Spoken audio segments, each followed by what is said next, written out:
อความเจริญในธรรมจงมีแด่ท่านผู้ฟังทั้งหลายเสียงธรรมจากมหาวิทยาลัยศรีปทุม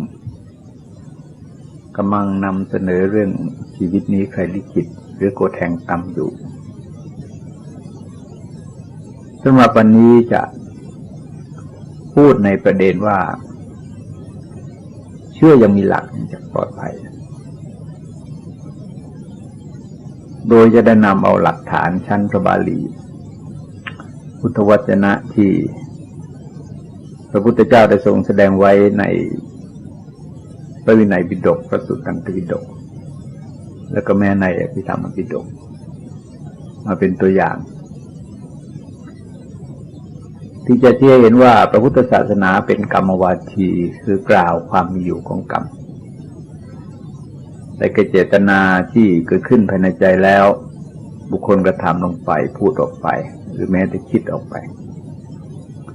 ก็สรุปรวมว่าเป็นกรรมคำว่ากรรมวาทีนั้นได้เริ่มมาตั้งแต่ท่านเวรัญจพราหมณ์ได้กล่าวถึงพระพุทธเจ้าว่าทรงเป็นกรรมวาทีซึ่งพระพุทธเจ้าได้ทรงยอมรับว่าคำกล่าวของเวรัญจพราหมณ์เป็นความจริงเป็นคำกล่าวที่ถูกต้องและในพระบาลีต่างๆนั้นได้จำแนกลักษณะของกรรมให้เห็นว่ามีขอบข่ายและความหมายกระจายกันออกไปโดยนัยยะต่างๆตามสมควรแก่กรณีของบุคคลเหตุการณ์ที่ประรบกรรมในที่นั้นๆแล้วทรงแสดงเช่นรับสั่งว่ากรรมย่อมจำแนกแบ่งแยกสัตว์ให้เลวและประณีตแตกต่างกันเป็นการเน้นเห็นถึงความเปลี่ยนแปลงในชีวิตของบุคคลตั้งแต่เกิดมาในครรภ์มารดาจนถึงสู่ความเสื่อมความเจริญที่มีความแตกต่างกันเมื่อวิเคราะห์เจาะลึกลงไปแล้วก็จะเห็นว่าตัวเหตุสำคัญอยู่ที่กรรมคือการกระทำของบุคคลนั้นนั่นเองเป็นตัวจำแนกอย่างแท้จริงรับสั่งไว้ว่าการงานอะไรที่ย่อหย่อนไม่มีผลมากเป็นการเน้นในการกระทำของบุคคลที่ตกอยู่ภายใต้บงการของอกุศลคือความเกียจคร้านการผัดวันประกันพรุ่งขาดความเพียรพยายามในลักษณะที่ต่อเนื่องบุคคลเหล่านั้นจะทำสิ่งดีอย่างไรก็ตามผลที่เกิดขึ้นนั้นย่อมไม่เต็มเม็ดเต็มหน่วยเพราะเจตนาความจงใจนั้นขาดความเพียรพยายามเป็นแรงผลักดันสนับสนุนให้ก้าวรุดไปสู่ความสำเร็จในเวลาที่รวดเร็วบางครั้งทรงแสดงในรูปของผลที่บุคคลได้ประสบทั้งในขณะนั้นๆและในโอกาสต่อไปว่ากรรมชั่วของตนย่อมนำไปสู่ทุกขติอาจจะบ่งผลที่เราสอบตกติดคุกถูกตำหนิเพื่อนฝูงไม่คบค้าสมาคมถูกขับไล่ออกจากครอบครัวประสบความวิบัติเดือดร้อนด้วยประการต่างๆจนถึงตายแล้วไปบังเกิดในทุกขติย้อนกลับไปถึงต้นเหตุที่ให้เกิดผลเช่นนั้นก็จะพบว่าคือขึ้นจากกรรมชั่วของเขาเองผลักดันให้เขาประสบความเดือดร้อนเพราะลักษณะของบาปเคราะห์อกุศลนั้นมีผลเป็นความทุกข์ไม่ว่าจะเป็นการกระทำโดยใครก็ตามดังนั้นจึงทรงรับสั่งไว้ว่าความชั่วไม่ทำเสียเลยดีกว่าเพราะเมื่อทำไปแล้วความชั่วนั่นแหละจะแผดเผาในการภายหลังได้ส่วนความดีนั่นแหละทำไว้ดีกว่าเพราะทำไปแล้วไม่ต้องเดือดร้อนใจเพิ่งสังเกตไว้ว่าในกรณีนี้ทรงเน้นทั้งสองข้อคือเจตนาที่เป็นอกุศลให้บุคคลมองเห็นโทษแล้วพยายามงดเว้นไม่กระทำไม่ว่าทางกายทางวาจาหรือแม้แต่จะคิดด้วยใจก็ตามแต่ว่าเจตนาใดที่ประกอบด้วยกุศลทำไปแล้วจะอำนวยผลเป็นความสุขความเจริญก็ให้กระทำบางครั้งเป็นการแสดงแนะในรูปของความคิดให้บุคคลได้คิดไปพิจารณาเองว่าทำกรรมใดแล้วร้อนใจในภายหลังกรรมที่ทำแล้วนั้นไม่ดีในบางกรณีบุคคลไม่สามารถวินิจฉัยต้นเหตุที่ตนกำลังจะกระทำได้ว่าจะออกผลมาเป็นอย่างไรก็จะมองสืบสาวไปถึงผลว่าถ้าทำอย่างนี้ผลจะออกมาอย่างนี้เมื่อผลเป็นอย่างนี้ต่อไปจะเป็นอย่างไรหรือบางครั้งตนกำลังประสบผลเป็นความทุกข์ความเดือดร้อนอยู่ แล้วก็มองย้อนกลับไปสู่เหตุที่ให้ได้รับความเดือดร้อนเหล่านั้นว่าคือขึ้นมาจากอกุศลคือการกระทำไม่ดีของตนในขณะเดียวกันก็ทรงสอนว่าทำกรรมใดไว้แล้วไม่ร้อนใจในภายหลังกรรมที่ทำแล้วนั่นแลเป็นการดีแสดงว่าบุคคลอาจจะกำลังรับผลเป็นความเจริญอยู่เมื่อมองย้อนกลับไปถึงเหตุที่ตนได้รับผลเช่นนั้นก็จะรู้ได้ทันทีว่าเหตุที่ทำให้ตนได้รับผลเช่นนั้นก็คือความดีบางครั้งคนอาจมีวิจารณญาณมากพอที่จะมองจากเหตุซึ่งตนกำลังจะกระทำและคาดหมายผลได้ว่าถ้ากระทำไปเช่นนี้ต่อไปผลจะเกิดขึ้นมาในลักษณะนั้นเป็นความสำเร็จความเจริญความก้าวหน้าในด้านต่างๆก็กระทำกรรมลงไปเห็นว่าผลจะเป็นไปเพื่อความสุขความเจริญแก่ตนและแก่บุคคลอื่นแต่ในขณะเดียวกันเนื่องจากสภาพจิตของบุคคลมีการต่อสู้กันอยู่ระหว่างความดีและความชั่วซึ่งบุคคลอาจมองที่จิตตนเองแล้วจะเห็นได้ชัดว่าบางครั้งความตั้งใจที่จะทำความดีได้เกิดขึ้นภายในใจแต่ก็มีความรู้สึกหลายอย่างที่เข้ามาขัดขวางเอาไว้คืออาจมีเพื่อนซึ่งไม่หวังดีไม่ปรารถนาดีต่อเราห้ามปรามไว้ไม่ให้กระทำในที่สุดก็ทำไม่ได้แต่นั้นนั่นยังแสดงสภาพจิตของบุคคลไว้ว่ากรรมใดแลเป็นประโยชน์ด้วยดีด้วยกรรมนั้นทำได้ยิ่งดีทำได้ยากยิ่งนะแต่ว่าการทำได้ยากหรือได้ง่ายนั้นในบางโอกาสทรงแสดงไว้ที่ตัวบุคคลคือไม่ได้มองไปที่อะไรแต่ว่ามองไปที่ใครเป็นผู้ทำหรือสังเกตง่ายๆเช่นการปรุงอาหารถ้าจะถามว่าง่ายหรือยากเราก็ต้องถามว่าใครเป็นคนปรุงไม่ต้องพูดถึงสิ่งที่เราต้องปรุงเพราะการปรุงอาหารบางอย่างสำหรับบุคคลบางคนเป็นเรื่องง่ายมากแต่สำหรับบุคคลบางคนแล้วก็เป็นเรื่องยากยิ่งการกระทำความดีก็มีลักษณะเช่นเดียวกันพอถึงจุดหนึ่งก็จะเกิดคำถามขึ้นมาว่าใครเป็นคนทำเพราะโดยหลักของความเป็นจริงแล้วความดีนั้นคนดีทำได้ง่ายแต่คนชั่วทำได้ยาก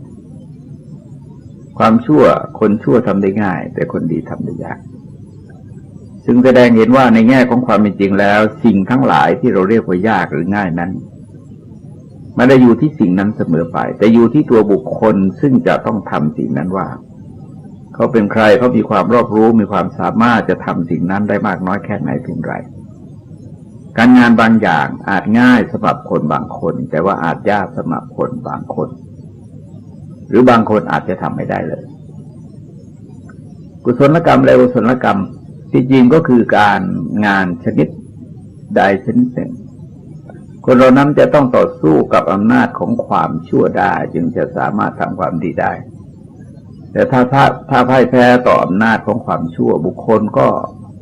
ไม่อาจจะทำความดีได้แต่บางครั้งก็ทรงจำแนกให้ไว้ว่าทำดีได้ดีทำชั่วได้ชั่วซึ่งอันที่จริงแล้วเป็นข้อความที่ฟังได้ชัดใครทำดีอะไรก็ตามสิ่งที่เขาทำก็ดีคนผู้ทำก็ดีและเขาก็เป็นคนทำดีในขณะนั้นส่วนความชั่วก็มีลักษณะเช่นเดียวกัน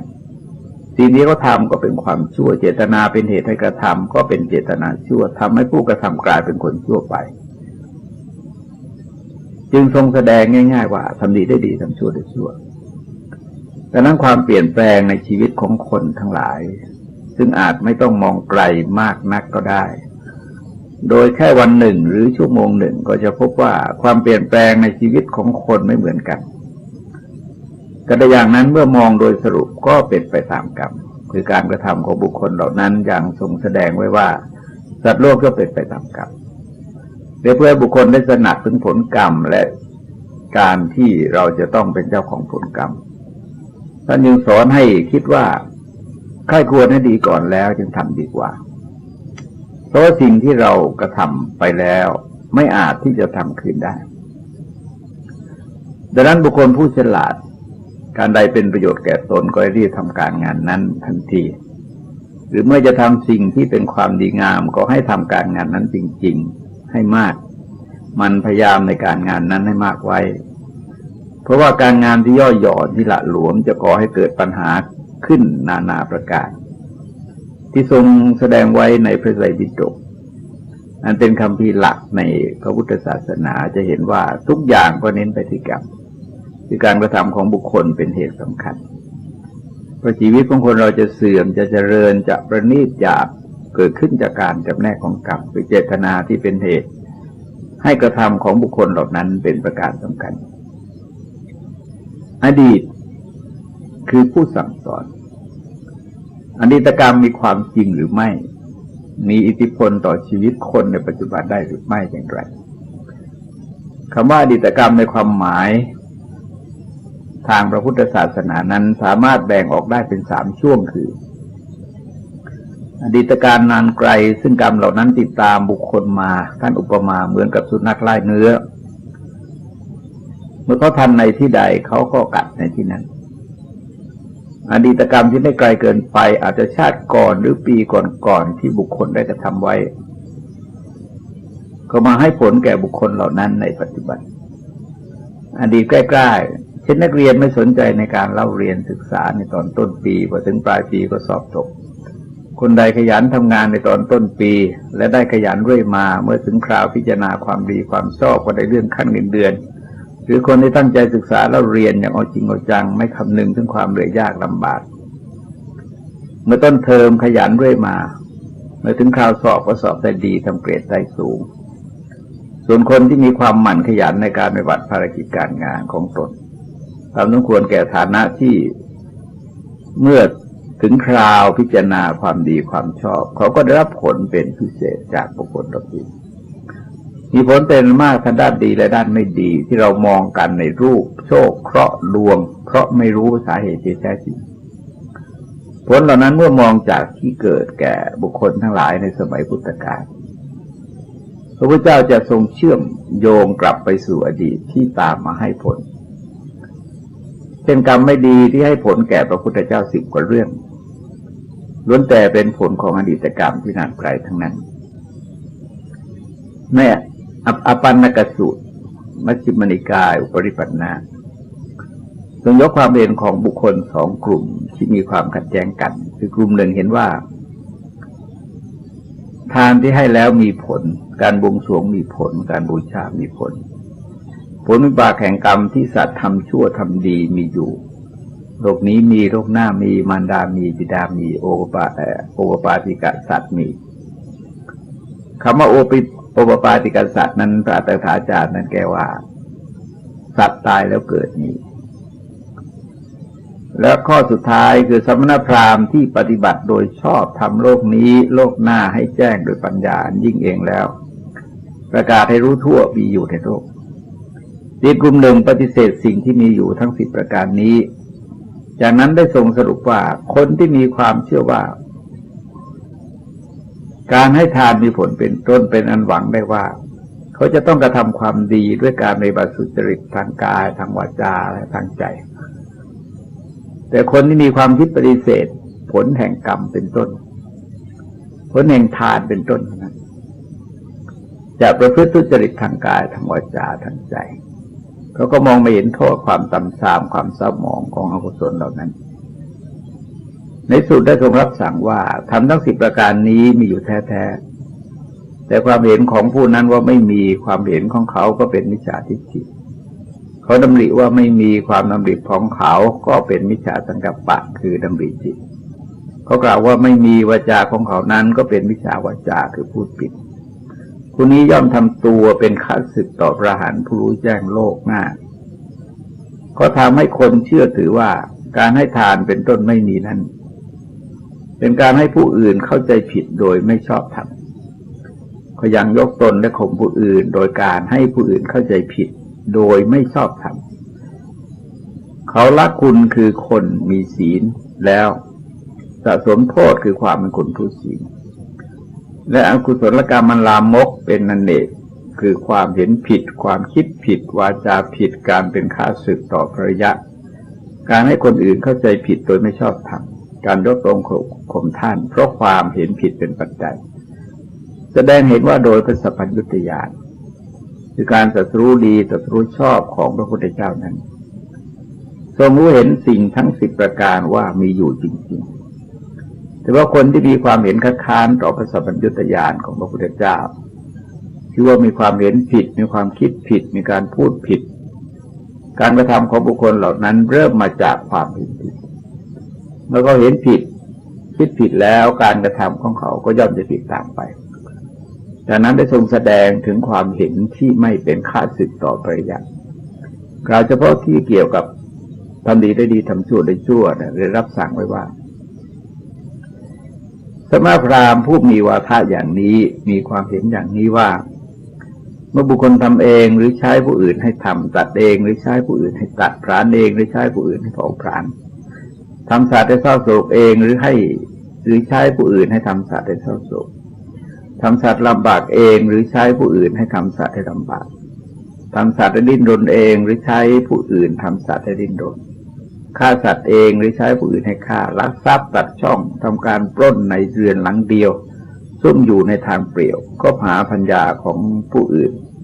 พูดเท็จบาปที่บุคคลทำอยู่ชื่อว่าเป็นอันธรรม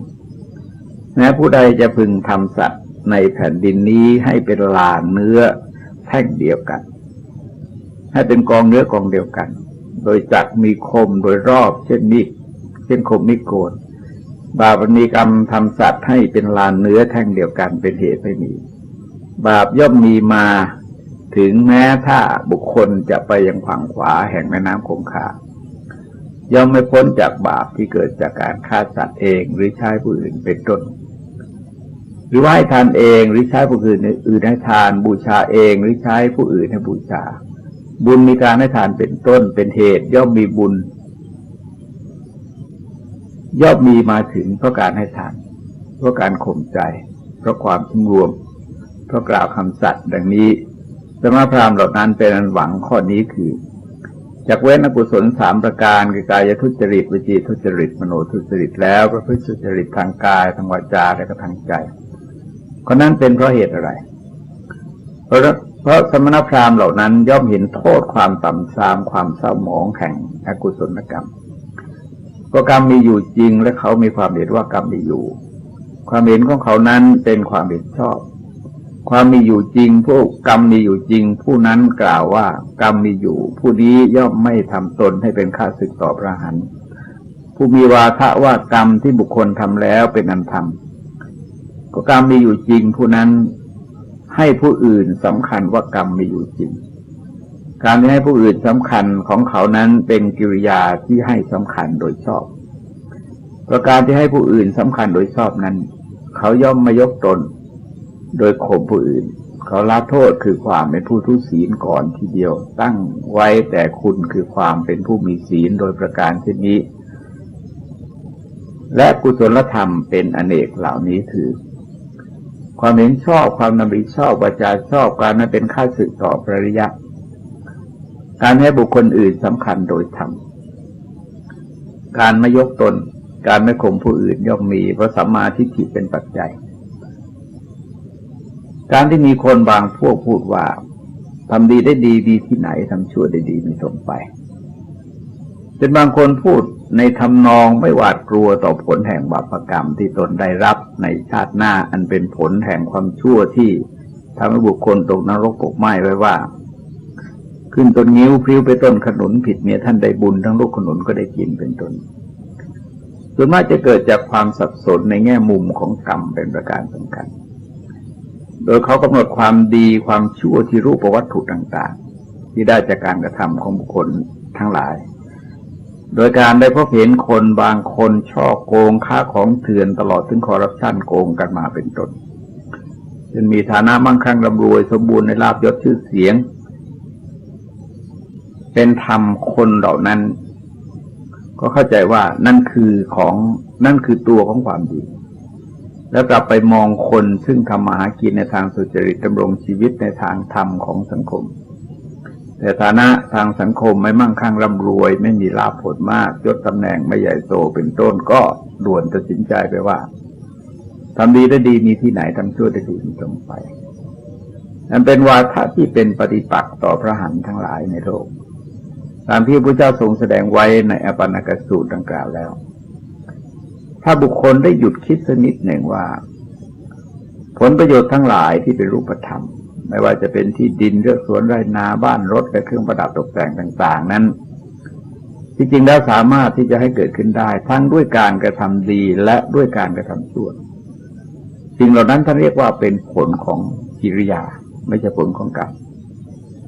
ซึ่งเป็นเจตนาที่ให้กระทำสิ่งนั้นข้อนี้ลองสังเกตเช่นเขาทำงานโดยความขยันหมั่นเพียรก็สามารถได้ทรัพย์สินเงินทองมาได้แต่ในขณะเดียวกันคนบางคนทำงานด้วยความโลภจัดก็หาทรัพย์สินเงินทองมาได้ถ้าจะถามว่าใครรวยกว่าอาจรวยได้ด้วยกันดังนั้นเศรษฐีมีทรัพย์ในโลกนี้จึงได้ทรัพย์มาในทางไม่ชอบธรรมก็มากคนได้ยศได้ตำแหน่งส่วนใหญ่ก็ได้มาในทางที่ชอบธรรมมีส่วนน้อยเท่านั้นเองที่ได้มาโดยทางไม่ชอบธรรมฉะนั้นผลประโยชน์จึงไม่ว่าจะเป็นบ้านเป็นรถเป็นเรือนเป็นที่ดินเป็นเงินตราในธนาคารเป็นต้นอาจเกิดขึ้นได้จากการกระทำดีก็ได้จากการกระทำชั่วก็ได้แต่ประการที่สำคัญถ้าหากเรามองผลที่เป็นโลกธรรมอีกสองประการคือความสรรเสริญกับความสุขเห็นได้อย่างชัดเจนว่าผลประโยชน์ต่างๆที่บุคคลครอบครองอยู่นั้นไม่ว่าจะเป็นลาภยศหรืออะไรก็ตามถ้าเป็นการได้มาในทางที่ชอบธรรมหรือไม่ชอบธรรมก็อาจจะเป็นที่ยกย่องสรรเสริญของบุคคลทั้งหลายได้ในหมู่โจรด้วยกันก็อาจยกย่องสรรเสริญกันได้ในหมู่นักเลงเล่นการพนันด้วยกันก็อาจจะยกย่องกันได้กันแต่ตัวการที่กำหนดได้อย่างชัดเจนคือเรื่องของความสุขอันเป็นผลตรงจากการกระทำความดีความทุกข์ใจซึ่งเป็นผลตรงจากการกระทำความชั่วตามที่พระพุทธเจ้าได้ทรงแสดงไว้ว่าดูก่อนภิกษุทั้งหลายเธอทั้งหลายอย่าได้กลัวบุญเลยเพราะคำว่าบุญนี้เป็นชื่อของความสุขนั่นเองซึ่งแสดงว่าคำว่าบาปเมื่อมองในส่วนผลก็คือความทุกข์ใจนั่นเองเมื่อมองในจุดนี้บุคคลจะเห็นได้อย่างชัดเจนว่าคนบางคนแม้จะมีสถานะทางเศรษฐกิจทางสังคมทางการเมืองที่คนทั้งหลายมองเห็นว่าเป็นผู้ที่ยิ่งใหญ่แต่ถ้าหากว่าการได้มาซึ่งสถานะของคนเหล่านั้นเป็นการได้มาในทางที่ไม่ชอบธรรมเรียกว่าทำชั่วแล้วได้มาเขาก็จะอยู่ด้วยความไม่สงบใจไม่สุขใจไม่เบิกบานใจจะอยู่ในที่ไหนก็มีแต่ความวิตกกังวลจนแสดงให้ปรากฏออกมาเป็นรูปธรรมมีมือปืนมีคนคุ้มกันดูแลใจใส่แต่สำหรับท่านที่ได้สถานะทางเศรษฐกิจสังคมการเมืองมาด้วยความสุจริตและยุติธรรมจะอยู่ยังมีความสุขใจโปร่งเบาใจจะไปไหนๆก็ไม่มีความวิตกกังวลเดือดร้อนไม่จำเป็นต้องมีมือปืนอารักขาป้องกันจนไว้แต่จะต้องปฏิบัติตามระเบียบราชการคือท่านที่มีตำแหน่งหน้าที่ราชการซึ่งทางราชการมีการกำหนดให้มีการคุ้มกันดูแลก็เป็นอีกเรื่องหนึ่งโดยส่วนจิตใจของท่านนั้นท่านจะมีความสุขใจที่ท่านรู้ได้ด้วยใจของท่านเอง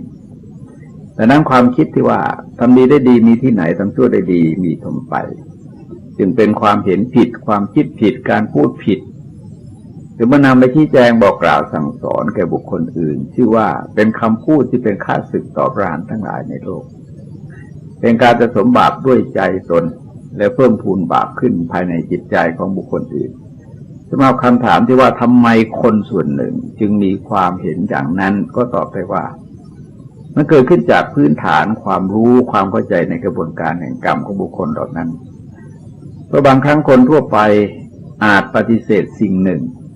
โดยเขาไม่รู้เลยซ้ำว่าเขาปฏิเสธอะไรซึ่งก็มีแพร่หลายอยู่ในที่ต่างๆเนื่องจากคนส่วนใหญ่ขาดการศึกษาเรียนรู้การเพ่งพินิจพิจารณาเมื่อมาถึงปัญหาของกรรมซึ่งความรู้แจ้งในกฎของกรรมนั้นเป็นความรู้แจ้งด้วยญาณดังที่กล่าวแล้วจึงไม่ใช่เรื่องแปลกอะไรที่จะมีความสับสนเกี่ยวกับกฎแห่งกรรมสำหรับบุคคลบางพวกประเด็นต่อไปก็คืออะไรที่ทำมากผลก็มากปัจจุบันกรรมกับอดีตกรรมอะไรมีอิทธิพลต่อความเปลี่ยนแปลงของชีวิตมากกว่ากันเราเห็นว่าเรื่องนี้เป็นเรื่องใหญ่เพราะว่าองค์ประกอบของชีวิตนั้นก็ไม่ได้มีอยู่เป็นพวกกรรมเพียงอย่างเดียวสรุปง่ายๆก็คือว่ากรรมแต่ละอย่างนั้นได้มีอิทธิพลต่อชีวิตมนุษย์ ส่วนในช่วงใดขนาดใดอิทธิพลของกรรมฝ่ายใดมีกำลังมากนั้นก็ต้องว่ากันไปเป็นกรณีไปส่วนใหญ่แล้วท่านจะเน้นที่ปัจจุบันกรรมเพราะถือว่าอดีตกรรมนั้นได้ผ่านมาแล้วจะดีก็เท่านั้นจะไม่ดีก็เท่านั้นแต่ถ้าหากว่าในปัจจุบันพยายามทำความดีแม้ผลแห่งอดีตกรรมที่ไม่ดีเข้ามาตัดรอนก็จะลดความรุนแรงลงไปประการที่สำคัญคือว่าความเปลี่ยนแปลงในชีวิตของคนนั้นมีความเปลี่ยนแปลงไปด้วยเงื่อนไขของนิยามหมายถึงข้อกำหนดอันแน่นอนด้วยความเป็นไปอันมีระเบียบแน่นอนของธรรมชาติที่ท่านกำหนดไว้5ประการด้วยกันคือ1อุตุนิยามกฎธรรมชาติที่เกี่ยวกับอุณหภูมิความร้อนความหนาวหรือปรากฏการณ์ของธรรมชาติต่างๆที่เกี่ยวข้องกับดินฟ้าอากาศสรุปก็คือเกี่ยวข้องกับธาตุสี่คือดินน้ำลมไฟอากาศ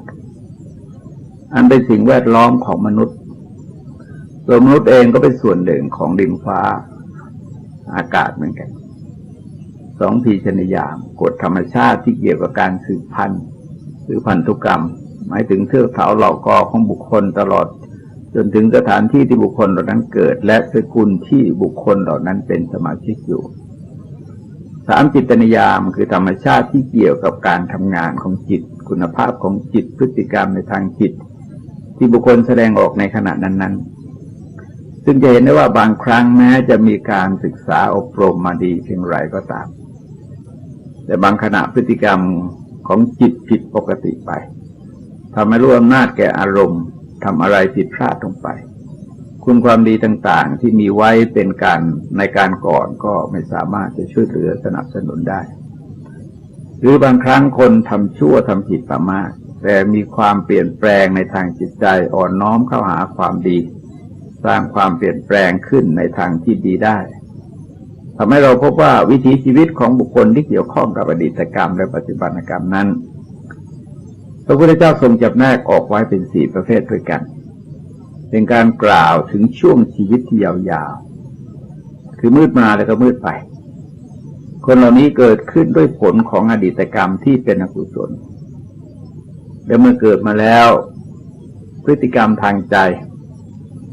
ก็ยังตกอยู่ภายใต้อำนาจของอกุศลทำให้ประพฤติตนปฏิบัติตนในทางที่ตกต่ำไม่สามารถจะประสบความเจริญก้าวหน้าในชีวิตได้กลายเป็นประเภทที่เรียกว่ามืดมาแล้วก็มืดไป2มืดมาแล้วสว่างไปแสดงเห็นถึงพฤติกรรมที่อกุศลกรรมซึ่งนำเขามาเกิดในชาติสกุลในสถานที่ในกำเนิดที่ไม่สูงแต่อาศัยปัจจัยเหล่าอื่นเข้ามาสนับสนุนเช่นสภาพแวดล้อมที่ดีเขาผ่านสมาคมกับคนดีพฤติกรรมทางจิตเขาก็เปลี่ยนแปลงไปทำให้เจตนาคือกรรมที่แสดงออกมาทางกายทางวาจาเป็นไปในคันลองของกุศลกรรมก็สามารถสร้างสรรค์พัฒนาให้เกิดความเจริญก้าวหน้าประสบความสำเร็จในชีวิตได้จะมีตัวอย่างบุคคลประเภทนี้อยู่เป็นอันมากดังที่ท่านกล่าวไว้เป็นคำกลอนสอนใจว่าผู้คนจนค้นแค้นแสนจะคิดอาจแผลงรีบกลายเพศเป็นเศรษฐีผู้คนโง่อาจจะโผล่เป็นเมธีเหตุชนี้ไม่ควรหลู่ดูหมิ่นกันนั้นพฤกษาคราแรกเจริญสีใช่จะมีต้นใบใหญ่มหันต์ทุกต้นตั้งแต่เล็กมาด้วยกันต่อนานวันจึงเขียวคลุ้มจะอุ่มไปนั่นเอง3สว่างมาแล้วมืดไปคือการที่บุคคลบางคนบังเกิดในโลกมนุษย์ในด้วยผลการนำของกุศลนำเขาให้เกิดในสกุลที่ดีไปเจริญเติบโตในสิ่งแวดล้อมที่ไม่ดีพฤติกรรมทางจิตเขาก็อาจจะเปลี่ยนแปลงไปในทางที่ไม่ดีมีการกระทำที่เลวจนทำตัวเองให้ตกต่ำเสื่อมทรามลงไปได้ประเภทที่4สว่างมาสว่างไปแสดงว่าเขาเกิดมาด้วยผลของกุศลกรรมและดำรงชีวิตอยู่ด้วยกุศลกรรมทำให้รักษาคุณความดีของตนไว้อย่างต่อเนื่องและยาวนานกรรมทั้ง2ประการก็ทำหน้าที่ให้ผลแก่บุคคลผู้นั้นให้อยู่ยังมีความสุขความเจริญสมบูรณ์โดยลาภยศสรรเสริญข้อต่อไปคือกรรมนิยามกฎธรรมชาติที่เกี่ยวกับพฤติกรรมของมนุษย์คือกระบวนการของกรรม การให้ผลของกรรมซึ่งมีเงื่อนไขและความสลับซับซ้อนอยู่ในกฎแห่งกรรมเหล่านั้น5ธรรมนิยามกฎธรรมชาติที่เกี่ยวข้องกับความสัมพันธ์กันของสรรพสิ่งตลอดถึงอาการอันเป็นเหตุปัจจัยให้เกิดสิ่งเหล่านั้นเช่นสังขารทั้งหลายเป็นของไม่เที่ยงเป็นทุกข์มีความแปรปรวนเปลี่ยนแปลงไปเป็นธรรมดาคือการที่คนเราเกิดมาแล้วต้องแก่ต้องเจ็บต้องตายประสบความพลาดพลั้งสูญเสียเป็นต้นถือว่าเป็นธรรมดาของสิ่งมีชีวิตทั้งหลายแม้นิยามอีก4ประการข้างต้นนั้นก็ย่อมตกอยู่ในหลักของธรรมนิยามทั้งหมดการจำแนกออกไปเป็น5ประเภทเพื่อสะดวกต่อการทำความเข้าใจในปรากฏการณ์ตามธรรมชาติที่ได้ให้ชัดเจนมากยิ่งขึ้นในการศึกษาเรื่องของชีวิตว่าชีวิตนั้นประกอบด้วยเงื่อนไขหลายอย่างการจะตัดสินปัญหาอะไรเกี่ยวกับชีวิตจะไปอาศัยข้อมูลเพียงด้านใดด้านหนึ่งย่อมไม่อาจหาข้อยุติที่สมบูรณ์ได้กรรมนิยามที่เน้นในที่นี่จึงเป็นเพียง1 ใน 5ของเงื่อนไขในการทำความเข้าใจถึงปรากฏการณ์ต่างๆที่เกิดขึ้นในชีวิตเพียงแต่มีอิทธิพลต่อความเปลี่ยนแปลงในชีวิตของคนได้มากเป็นพิเศษที่สำคัญคือคนทุกคนสามารถควบคุมในส่วนเหตุคือเจตนาที่ให้เกิดกรรมได้ในแต่ละขณะของการกระทำเห็นได้ว่าจิตนิยามกับกรรมนิยามมีความเกี่ยวเนื่องถึงกันคือเจตนาที่เกิดขึ้นภายในจิตเป็นเหตุให้บุคคลกระทำกรรมทั้งทางกายทางวาจาทางใจยิ่งไปกว่านั้นที่เรียกว่ากรรมนิยามคือกฎธรรมชาติที่เกี่ยวกับความสัมพันธ์และการที่เป็นเหตุเป็นผลของกันและกันแห่งจิตทั้งหลายเช่นสมมติว่าบุคคลกระทำกรรมดีในขณะปัจจุบันแต่มีอุปสรรคขัดขวางในบางสิ่งบางอย่างผลแห่งกรรมดีนั้นไม่สามารถอำนวยผลให้ได้ในการกระทำกรรมของบุคคลจึงเกี่ยวข้องกับเงื่อนไขสำคัญ4ประการซึ่งท่านเรียกว่าเป็นสมบัติและก็เป็นวิบัติหมายความว่าสิ่งเหล่านี้เป็นวิบัติหรือว่ามีความสมบูรณ์อย่างไรหรือไม่อาจเป็นปัจจัยที่สนับสนุนก็ได้วิบัติก็คือจุดอ่อนหรือความบกพร่องหรือข้อเสียคือองค์ประกอบต่างๆที่ไม่สามารถจะอำนวยผลให้แก่บุคคลที่ทำกรรมดีจนบางครั้งกลายเป็นเปิดช่องให้กรรมซึ่งแสดงผลหรือส่วนประกอบบกพร่องที่ทำให้กรรมชั่วซึ่งบุคคลสะสมไว้อำนวยผลให้ทั้งช่วงสั้นๆและช่วงยาวๆคือคติวิบัติความวิบัติแห่งคติเมื่อกล่าวถึงช่วงยาวๆหมายถึงภพหรือกำเนิดหรือสถานที่เกิดของบุคคลเหล่านั้นเช่นบุคคลอาจจะมีส่วนดีงามอยู่มากแต่พอดีมีปัญหาที่เกิดและสกุลที่เกิด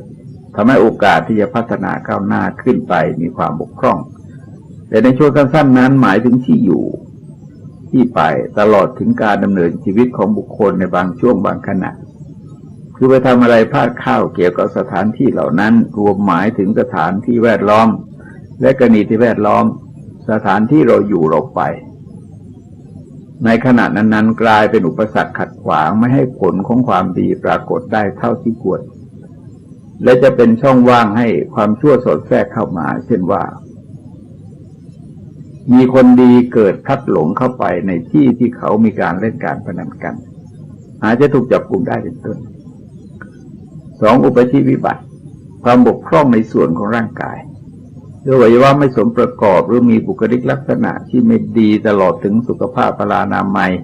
ไม่สมบูรณ์มีการเจ็บป่วยอยู่เสมอจะกลายเป็นอุปสรรคในการทำความดี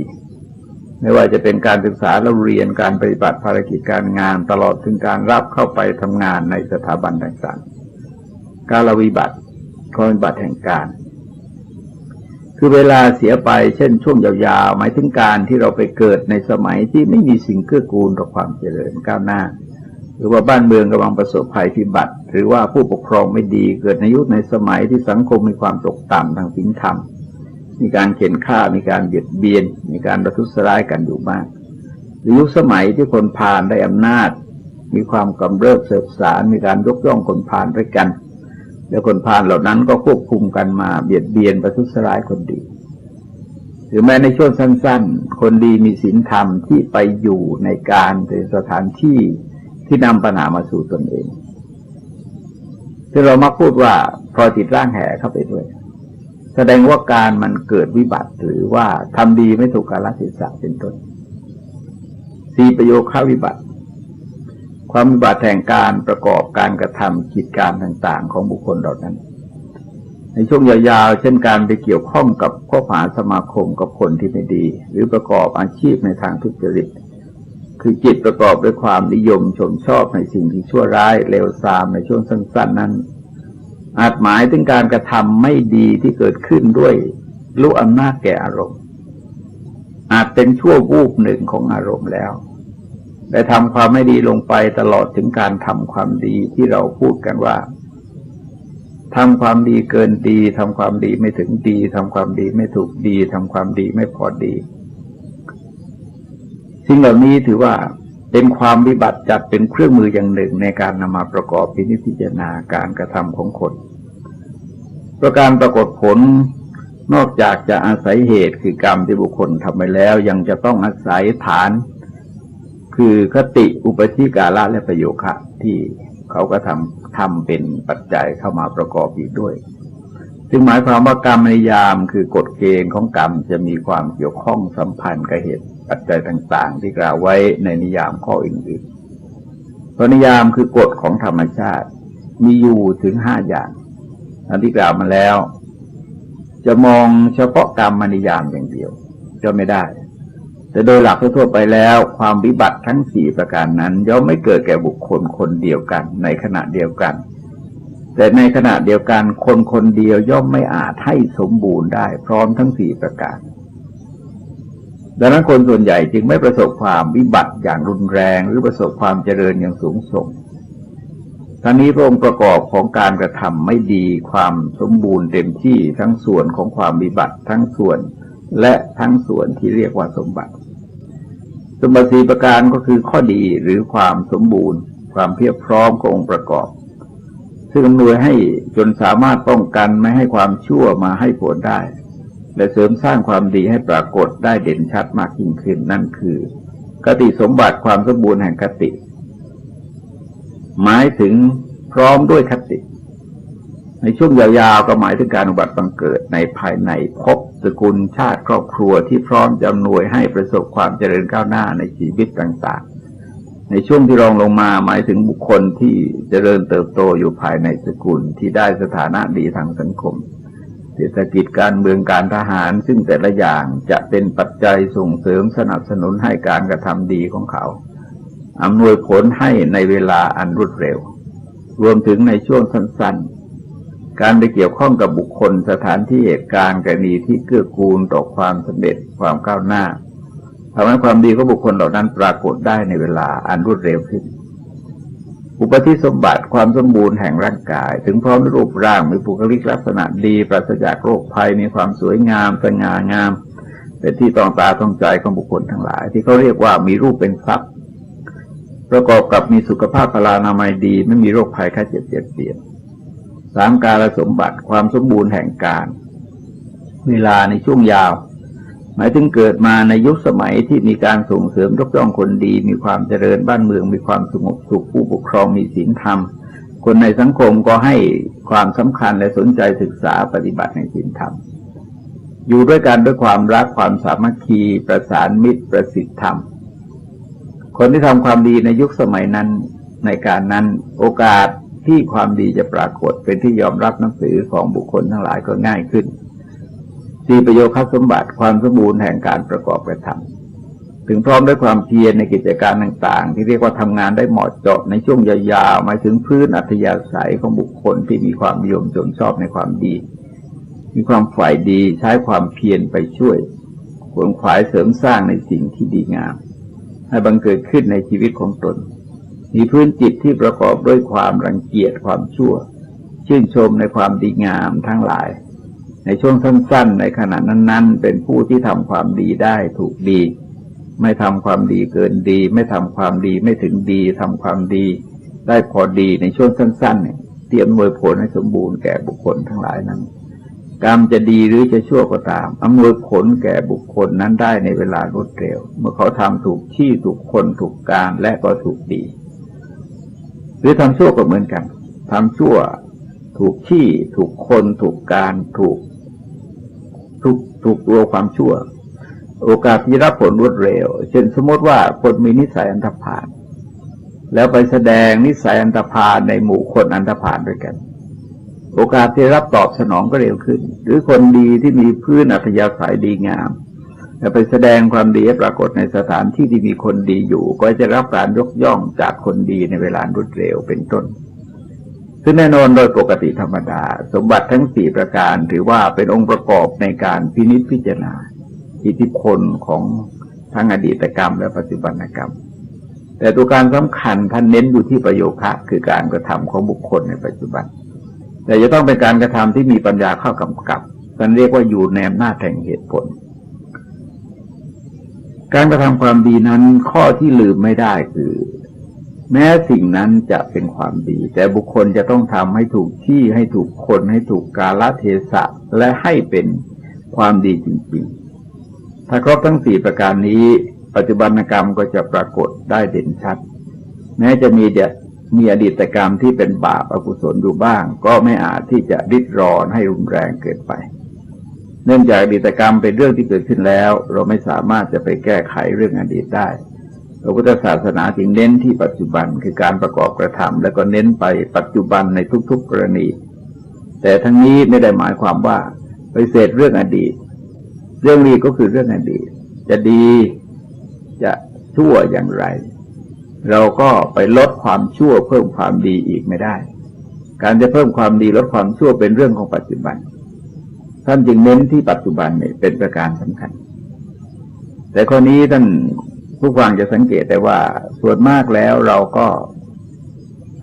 ไปให้ความสำคัญกับเรื่องอดีตมากเกินไปอดีตนั้นก็ถือว่า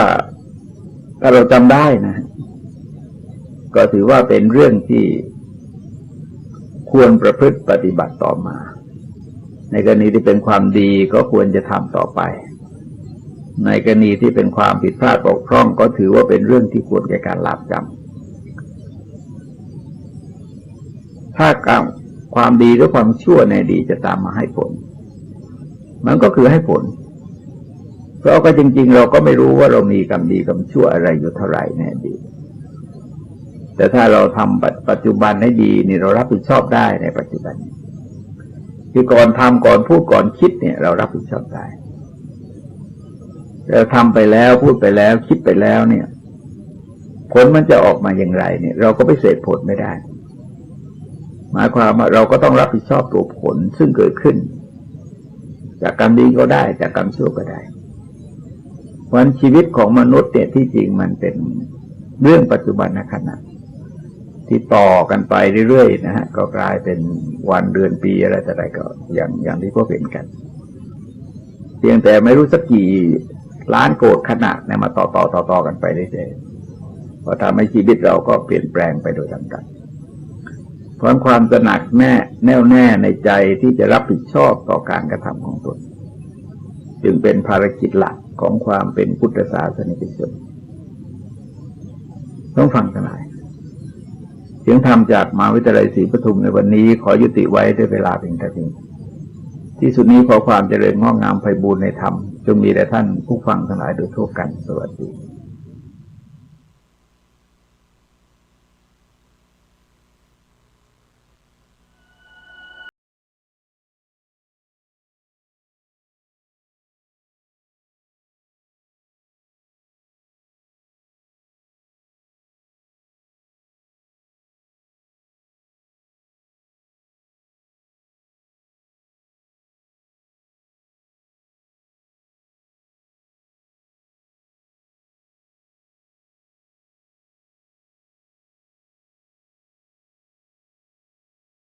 การทำความเข้าใจคือการศึกษาเรียนรู้คนอื่นและให้คนอื่นศึกษาเรียนรู้เราด้วยพระสงฆ์อยู่ได้เพราะศรัทธาจากศาสนิกและศาสนิกอยู่ได้เพราะปัญญาจากพระสงฆ์หน้าที่หลักของพระสงฆ์คือการทำงานเผยแผ่ชี้ทางสวรรค์คือทำให้คนที่ยังไม่เข้าใจมีความเข้าใจถูกต้องแม้ในสิ่งเล็กน้อยก็ตาม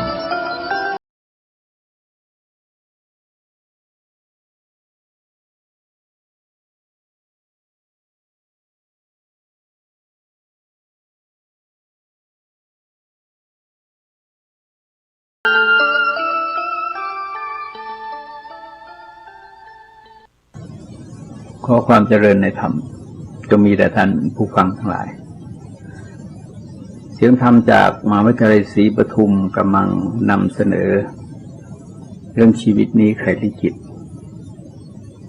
หรือว่าเรื่องกฎแห่งกรรมตามที่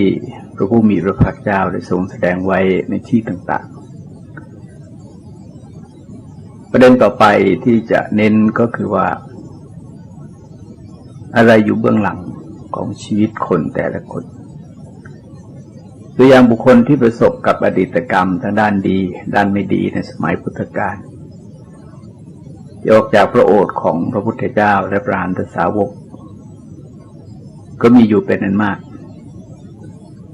แต่ว่าหลักฐานในเรื่องนี้จำเป็นที่จะต้องอาศัยตถาคตโพธิศรัทธาคือเชื่อในปัญญาเครื่องตรัสรู้ของพระพุทธเจ้าเพราะถ้าหากว่าฐานความเชื่อในเรื่องนี้มันมั่นคงเรื่องต่างๆที่นำมาแสดงจะมีลักษณะเป็นอีกฐานหนึ่งสำหรับบุคคลบางพวกคือจะเห็นว่าพูดถึงสิ่งพิเศษซึ่งยากต่อการที่คนสามัญจะเข้าใจได้นั้นเป็นเรื่องของอิทธิปาฏิหาริย์เรื่องของกรรมและก็เรื่องผลของกรรมซึ่งพระพุทธศาสนาถือว่าเป็นอจินไตยคือไม่สามารถจะรู้ด้วยความคิดนึกเดาเอาได้เวลามีการพูดการแสดงเรื่องนี้จะมีคนแยกออกเป็นสองกลุ่มคือกลุ่มที่มีความศรัทธาเลื่อมใสในพระพุทธเจ้าอยู่แล้วจะได้ศรัทธาประสาทะมากขึ้นเช่นการบรรลุมรรคผลของบุคคลทั้งหลายในคราวที่พระพุทธเจ้าทรงแสดงยมกปาฏิหาริย์คนอีกกลุ่มหนึ่งซึ่งไม่ศรัทธาเลื่อมใสจะมองเป็นรูปของมายากลเป็นรูปของการแสดงจะกล่าวตำหนิติเตียนพระพุทธเจ้าพระธรรมพระสงฆ์ซึ่งจะเป็นไปเพื่อความทุกข์แก่บุคคลผู้นั้นดังนั้นเรื่องที่เรียกว่าจินไตยเนี่ยสี่ประการคือพุทธวิสัยวิสัยของพระพุทธเจ้าอิทธิวิสัยวิสัยของท่านผู้มีฤทธิ์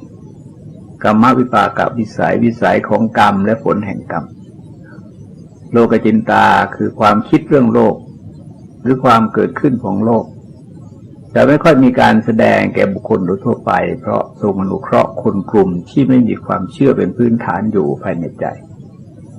อาจเกิดความริษยาบ้างอาจเกิดการใส่ใคร่บิดเบือนบ้างหรืออาจจะเกิดการโจมตีวิธีใดวิธีหนึ่งบ้างสำหรับคนที่มีศรัทธาเลื่อมใสอยู่แล้วแม้จะไม่แสดงเรื่องเหล่านี้ก็สามารถนำธรรมะข้ออื่นๆมาชี้แจงแสดงสั่งสอนได้พระเจ้าจึงไม่ค่อยโปรดแสดงเรื่องเหล่านี้โดยในที่ทั่วไปในกรณีของผลกรรมอดีตนั้นข้อที่น่าศึกษาเป็นเบื้องต้นก็คือผลที่เกิดขึ้นในทางที่ไม่น่าจะเกิดขึ้นแก่พระพุทธเจ้าทั้งหลายข้อนี้ได้รับสั่งแสดงไว้ในอปาทานคือส่วนพุทธุปาทานที่ชื่อว่าบุปกรรมปิโลติแสดงไว้ในตอนต้นว่าพระผู้มีพระภาคเจ้าพร้อมด้วยพระสงฆ์เป็นอันมากประทับอยู่หน้าที่พื้นหินอันเป็นรมณียสถานโชติช่วงโดยแก้วต่างๆในละแวกป่าอันมีกลิ่นหอมต่างๆใกล้สระอโนดาตได้ตรัสชี้แจงบุพกรรมทั้งหลายของพระองค์ณที่นั้นว่าดูก่อนภิกษุทั้งหลายเธอทั้งหลายจงฟังกรรมที่เราทำแล้วของเราคือเราเห็นภิกษุผู้ถือการอยู่ป่าเป็นวัดรูปหนึ่งแล้วได้ถวายผ้ากราบเราปรารถนาเพื่อความเป็นพระพุทธเจ้าในการนั้นผลแห่งกรรมในการถวายผ้ากราบย่อมอำนวยผลให้เป็นพระพุทธเจ้าในการก่อนเราเป็นนายโคบาลต้อนโคไปเลี้ยงเห็นแม่โคกำลังดื่มน้ำขุ่นจึงห้ามมันโดยบาปแห่งกรรมในภพหลังสุดนี้แม้เราจะกระหายน้ำก็ไม่ได้ดื่มน้ำตามปรารถนาข้อนี้คือกรณีที่เสด็จออกจากเมืองปาวาไปสู่กุสินาราขณะที่ทรงประชวรหนักอยู่ต้องการที่จะเสวยน้ำแต่พระอานนท์ได้คัดค้านไว้ว่าในแม่น้ำกักุธานชีนั้นมีเกวียน500 เล่มเพิ่งผ่านไปใหม่ๆขอให้พระพุทธเจ้าเสด็จไปข้างหน้าเพื่อดื่มน้ำข้างหน้าทรงรับสั่งให้ไปถึง3 ครั้งพระอานนท์จึงไปตักน้ำมาแต่ปรากฏว่าเมื่อตักน้ำนั้นก็ใสสะอาด นี่ก็คืออดีตกรรมที่ทำการอนุเคราะห์ต่อแม่โคส่วนที่ไม่ดีก็คือส่งผลให้ดื่มน้ำได้ช้าส่วนที่ดีก็ทำให้น้ำขุ่นกลายเป็นน้ำใสในชาติอื่นในการก่อนเราเป็นนักเลงชื่อปุณาลิและกล่าวตู่พระพุทธเจ้าชื่อสุรพีผู้ไม่ประทุษร้ายตอบด้วยวิบากแห่งกรรมนั้นเราได้ท่องเที่ยวอยู่ในนรกเป็นเวลานานได้เสวยทุกขเวทนาแสนสาหัสหลายพันปีเป็นนั้นมากด้วยผลกรรมมันเหลือนั้นในภพหลังสุดเราได้รับคำกล่าวตู่เพราะเหตุแห่งนางสุนทรีปริภาชิกาคือผู้อัญญเดถีได้ฆ่านางสุนทรีปริภาชิกาแล้วนำศพของนางไปหมกไว้หลังพระคันธกุฎีของพระพุทธเจ้ารุ่งขึ้นตอนเช้าก็ได้ทำทีเที่ยวหานางสุนทรีปริภาชิกาในที่สุดได้พบศพของนางที่หลังพระคันธกุฎีจะนำความไปแจ้งแก่ทางราชการพร้อมกับพลธนาว่าพระพุทธเจ้าเป็นผู้ฆ่านางสุนทรีปริภาชิกาแล้วนำไปหมกเอาไว้ทางราชการได้ส่งคนออกไปสืบสวนหาความจริงจนสามารถจับผู้กระทำผิดตัวจริงคือพวกอัญญาเดรธีมาลงโทษได้นี่คือผลนั้นเป็นอดีตกรรมที่เคยกระทำไว้ไม่ดีแต่ในชาติก่อนๆของพระองค์ในสมัยหนึ่งเรายังไม่ได้เป็นพระโพธิสัตว์เพราะการกล่าวตู่พระสาวกของพระพุทธเจ้าในอดีตผู้ครอบงำตัณหาทั้งหลายทั้งปวงเราจึงท่องเที่ยวอยู่ในนรกสิ้นกาลนานหมื่นถึงหมื่นปีได้ความเป็นมนุษย์แล้วได้ถูกกล่าวตู่เป็นอันมากด้วยผลกรรมที่เหลือนั้นนางจินดามานวิกามากับหมู่คนได้กล่าวตู่เราด้วยคำมันไม่จริงบุพกรรมข้อนี้จะเห็นได้ว่าไม่น่าเชื่อที่นางจินดามานวิกาใช้เวลาเป็นอันมากเพื่อหลอกลวงในสังคมเชื่อตามคล้อยตามนางว่านางได้ไปร่วมหลับนอนกับพระพุทธเจ้าจนมีท้องได้โจทย์พระพุทธเจ้าโดยถ้อยคำไม่จริงซึ่งเป็นเช่นเดียวกับที่พระองค์เคยกล่าวตู่พระอรหันต์องค์หนึ่งในชาติก่อนเอาไว้เมื่อก่อนเราเป็นพราหมณ์ชื่อสุตวาอันมหาชนเคารพสักการะบูชาสอนมนต์ให้กับมนุษย์ประมาณ500 คนอยู่ในป่าใหญ่เห็นฤาษีผู้น่ากลัวทรงอภิญญา5มีฤทธิ์เดชมากมายังสำนักของเราได้กล่าวตู่ฤาษีผู้ไม่ประทุษร้ายโดยได้บอกกับพวกศิษย์ของเราว่าฤาษีพวกนี้มักบริโภคกามแม้เมื่อเราพูดเพียงเท่านั้นพวกมนุษย์ก็เชื่อคราวนั้นมนุษย์ทั้งปวงเที่ยวไปภิกษาในสกุลและตะโกนบอกข้อความแก่มหาชนว่าฤาษีผู้นี้มักบริโภคกามโดยบาปแห่งกรรมนั้นพวกภิกษุ500เหล่านี้ทั้งหมดได้รับกล่าวตู่เพราะเหตุแห่งนางสุนทรีปริภาชิกาด้วยกันคือเป็นกรรมที่ทำมาด้วยกันจึงต้องรับผลแห่งวิบากกรรมด้วยกันในการก่อนเราได้ฆ่าพี่น้องชายต่างมารดาเพราะเหตุแห่งทรัพย์จับใส่ลงในซอกเขาแล้วทับด้วยหินโดยวิบากแห่งกรรมนั้นพระเทวทัตจึงผลักก้อนหินให้กลิ้งมาทับนิ้วเท้าของเราโดยจนห่อเลือดในการก่อนเราเป็นเด็กได้เล่นอยู่ในหนทางใหญ่ได้เห็นพระปัจเจกพุทธเจ้าแล้วใส่ไฟเผาดักไว้ทั่วหนทางด้วยบาปแห่งกรรมนั้นในภพหลังสุดนี้พระเทวทัตจึงชักชวนนายขมังธนูผู้ฆ่าคนได้มากเพื่อให้ฆ่าเราในการก่อนเราเป็นนายควานช้างในสายช้างให้จับมัดพระปัจเจกพุทธเจ้าผู้มุนีสูงสุดแม้กำลังเที่ยวบิณฑบาตด้วยบาปแห่งกรรมนั้นช้างนาราคิรีตัวดุร้ายจึงวิ่งมาเพื่อทำอันตรายเราในการก่อนเราเป็นนายทหารราบเป็นแม่ทัพฆ่าบุรุษเป็นจำนวนมากด้วยหอกด้วยบาปแห่งกรรมนั้นเราถูกไฟไหม้อย่างเผ็ดร้อนอยู่ในนรกโดยผลแห่งกรรมนั้นบัดนี้ไฟนั้นยังได้ไหม้ที่ผิวหนังที่เท้าของเราทั้งสิ้นอีกเพราะกรรมยังไม่พินาศไปในการก่อนเราเป็นเด็กลูกของชาวประมงอยู่ในบ้านเกวัฏคามเห็นคนทั้งหลายฆ่าปลาแล้วก็เกิดความโสมนัสด้วยบาปแห่งกรรมนั้นความทุกข์ที่ศีรษะคือปวดศีรษะได้มีแล้วแก่เราได้บริพาทพระสาวกทั้งหลายในศาสนาของพระพุทธเจ้าพระนามว่าพุทธะว่าท่านทั้งหลายจงเคี้ยวกินแต่ข้าวแดงอย่าเคี้ยวกินข้าวสาลีเลยโดยบาปกรรมนั้นเราอันพราหมณ์นิบนแล้วอยู่ในเมืองเวรัญชาได้บริโภคข้าวแดง คือเมื่อพระพุทธเจ้าเสด็จที่เมืองเวรัญชาพอดีเมืองเวรัญชาเกิดทุพพิกภัยใหญ่เวรัญญพราหมณ์ได้นิมนต์พระพุทธเจ้าพร้อมด้วยพระสงฆ์ให้ฉันที่บ้านของตนแล้วก็ลืมไปทำไมพระพุทธเจ้าและพระสงฆ์ประสบความทุกข์เพราะความอดอยากหิวโหยมากจนพ่อค้าม้าได้แบ่งอาหารม้าเป็นข้าวแดงถวายพระพุทธเจ้าและพระสงฆ์ให้เสวยและฉันกันตลอด3 เดือนในเวลาที่นักมวยปล้ำกันอยู่เราได้เคี่ยนบุตรนักมวยปล้ำโดยวิบากแห่งกรรมนั้นความปวดหลังได้มีแก่เราเมื่อก่อนเราเป็นหมอรักษาโรคได้ถ่ายยาให้บุตรเศรษฐีตายด้วยบาปแห่งกรรมนั้นโรคประคันธิกาพาธจึงมีแก่เราคือพระเจ้าประชวรไปด้วยโรคที่เราเรียกว่าประคันธิกาพาธแล้วเสด็จดับขันธ์เป็นนิพพานแสดงว่าเป็นโรคที่เกิดมาแต่วิบากแห่งกรรมนั่นเองเมื่อเราเป็นมานพชื่อโชติปาละได้กล่าวกับพระสุคตเจ้าพระนามกัสสปะในการนั้นว่าจะมีพระโพธิมณฑลแต่ที่ไหนโพธิญาณนั้นท่านได้ยากยิ่งด้วยบาปแห่งกรรมนั้นเราได้ทำทุกขกิริยาคือกรรมที่ทำได้ยากที่ตำบลรุเวลาเสนานิคมอยู่6 ปีจากนั้นจะได้บรรลุโพธิญาณแต่เราไม่ได้บรรลุโพธิญาณสูงสุดด้วยหนทางนี้คือทุกขกิริยานี้เราบุพกรรมตักเตือนแล้วจึงแสวงหาโพธิญาณในทางจิตนี่ก็แสดงว่าการที่พระโพธิสัตว์หลงปฏิบัติผิดอยู่ทรมานพระวรกายปางตายนั้นเกิดขึ้นจากแรงบันดาลของกรรมที่ทรงทำไว้ในอดีตการนานไกลที่นำให้พระองค์คิดเห็นไปว่าการบัติผิดเช่นนั้นจะทำให้พระองค์ได้ตรัสรู้อนุตตรสัมมาสัมโพธิญาณได้ข้อนี้จะเห็นได้ว่าวิบากกรรมนั้นได้เกิดขึ้นแก่พระพุทธเจ้าโดยอาศัยการกระทำในอดีตของพระองค์ในส่วนของความดีก็ให้ผลดีไปในส่วนของความไม่ดีก็ให้ผลไม่ดีไปจะเป็นการให้ครั้งสุดท้ายเพราะว่าภพชาติของพระพุทธเจ้าไม่มีอีกต่อไปแล้วกรรมทั้งหมดก็เป็นอโหสิไปโดยสมบูรณ์หลังจากเสด็จดับขันธ์รับนิพพานมีบุคคลเป็นอันมากในสมัยพุทธกาลที่ได้กระทำความดีความไม่ดีในขณะนั้นและประสบความสุขความทุกข์ตามสมควรแก่กรรมเช่นท่านธนัญชานีพราหมณ์ซึ่งเป็นพราหมณ์ที่ดำรงอยู่ในศีลธรรมมาในการก่อนต่อมากลายเป็นคนประพฤติปฏิบัติในลักษณะที่เรียกว่าช่อราชบังหลวงหลวงพระราชา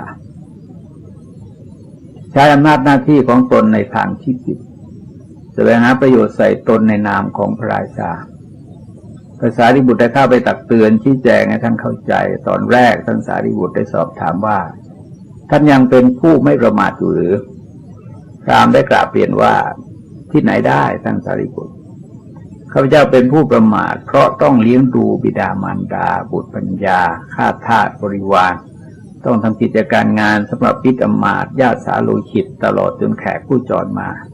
ทำบุญอุทิศให้ปุเพตชนบวงสรวงเทวดาทำราชการให้หลวงแม่กายนี้ก็ต้องให้อิ่มหนำต้องเจริญ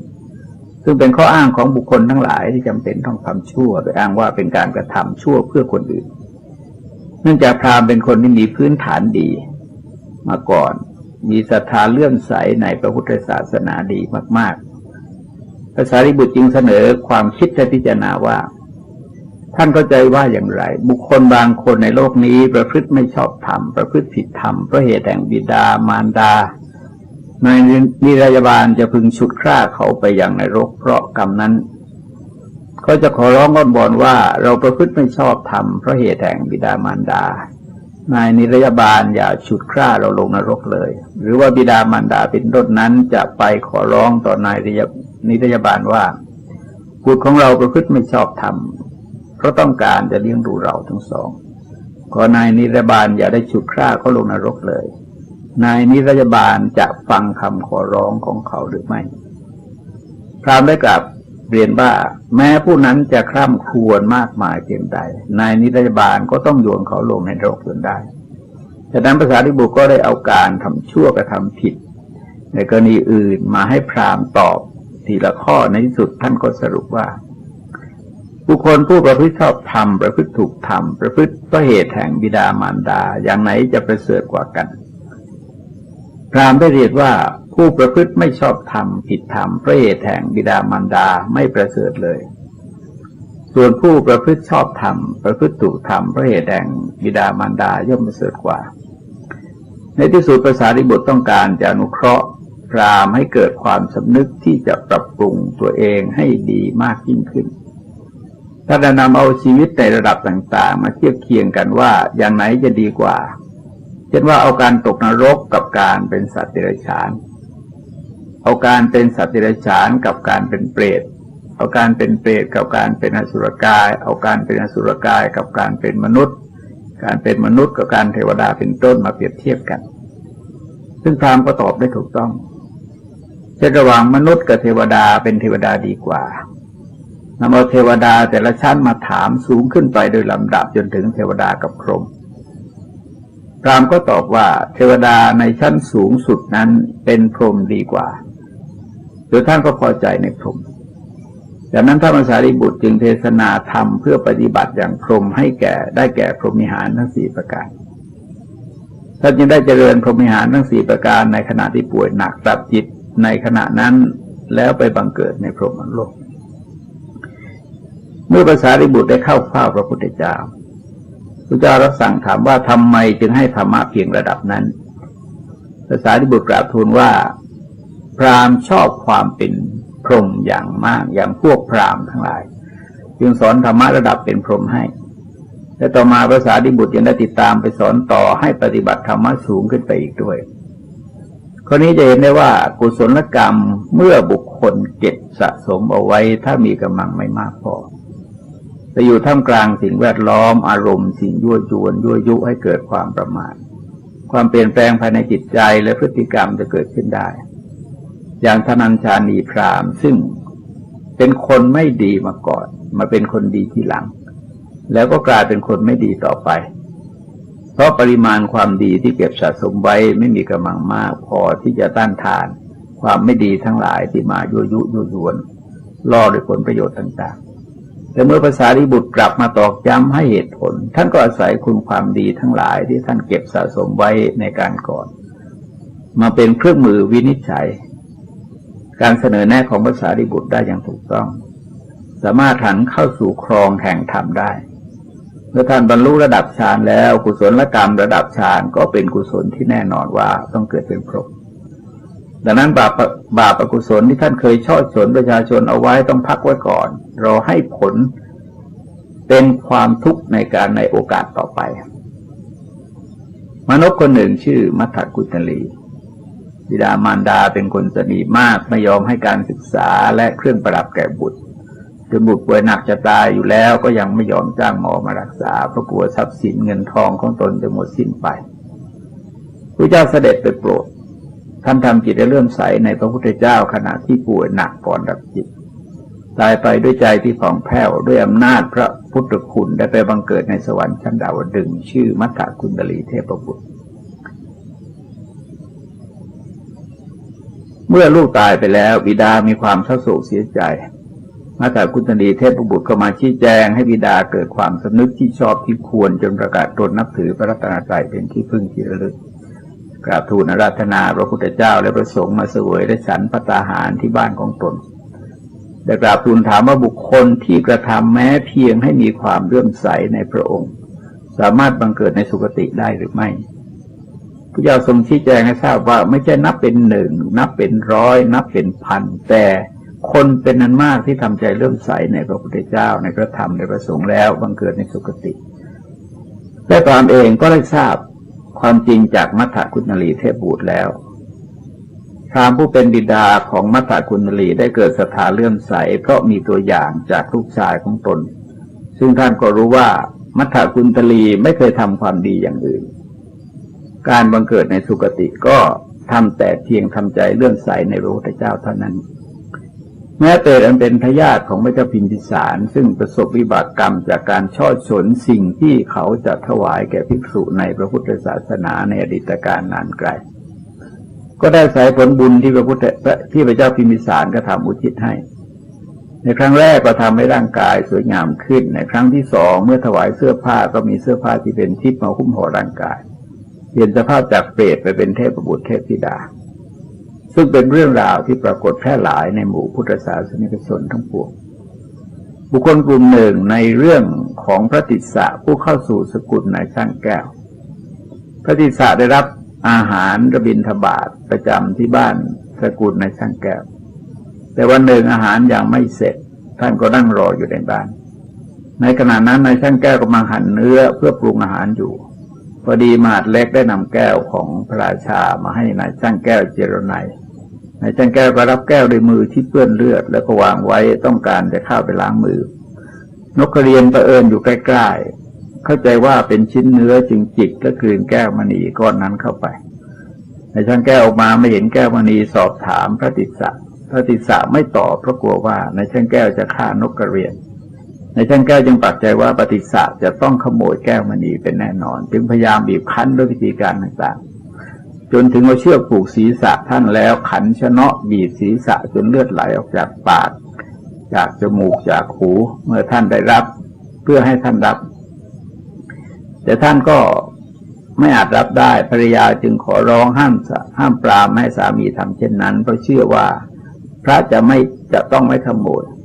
แต่นายช่างแก้วเนื่องจากกลัวอัตยาที่ทำให้แก้วของพระราชาหายไปในที่สุดเมื่อเลือดของพระเถระไหลออกมานกกระเรียนเข้ามากินเลือดนายช่างแก้วกำลังโมโหอยู่ก็เตะนกกระเรียนตายพระติสสะจึงถามว่านกกระเรียนตายแล้วหรือยังนายช่างแก้วตอบว่าแม้ท่านก็จะต้องตายเหมือนนกกระเรียนเหมือนกันทำให้พระติสสะเข้าใจว่านกกระเรียนตายแล้วก็บอกว่าแก้วมณีนั้นนกกระเรียนได้กลืนเข้าไป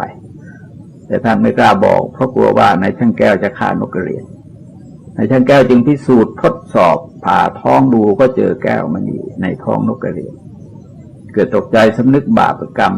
ขอขมาโทษพระติสสะพระติสสะท่านไม่ถือโทษท่านบอกว่าเป็นโทษของวัฏฏะคือโทษจากการเกิดมาเป็นมนุษย์เองจากนั้นท่านก็อธิษฐานใจไม่เข้าไปรับอาหารในบ้านอีกนกกระเรียนตัวนั้นตายไปก็เกิดในครรภ์ของภรรยาในช่างแก้วภรรยาในช่างแก้วมีจิตใจอ่อนโยนมีศีลมีธรรมเมื่อตายไปแล้วก็บังเกิดในสุคติส่วนในช่างแก้วได้ประทุษร้ายพระจนเกือบตายเมื่อตายไปแล้วก็ตกนรก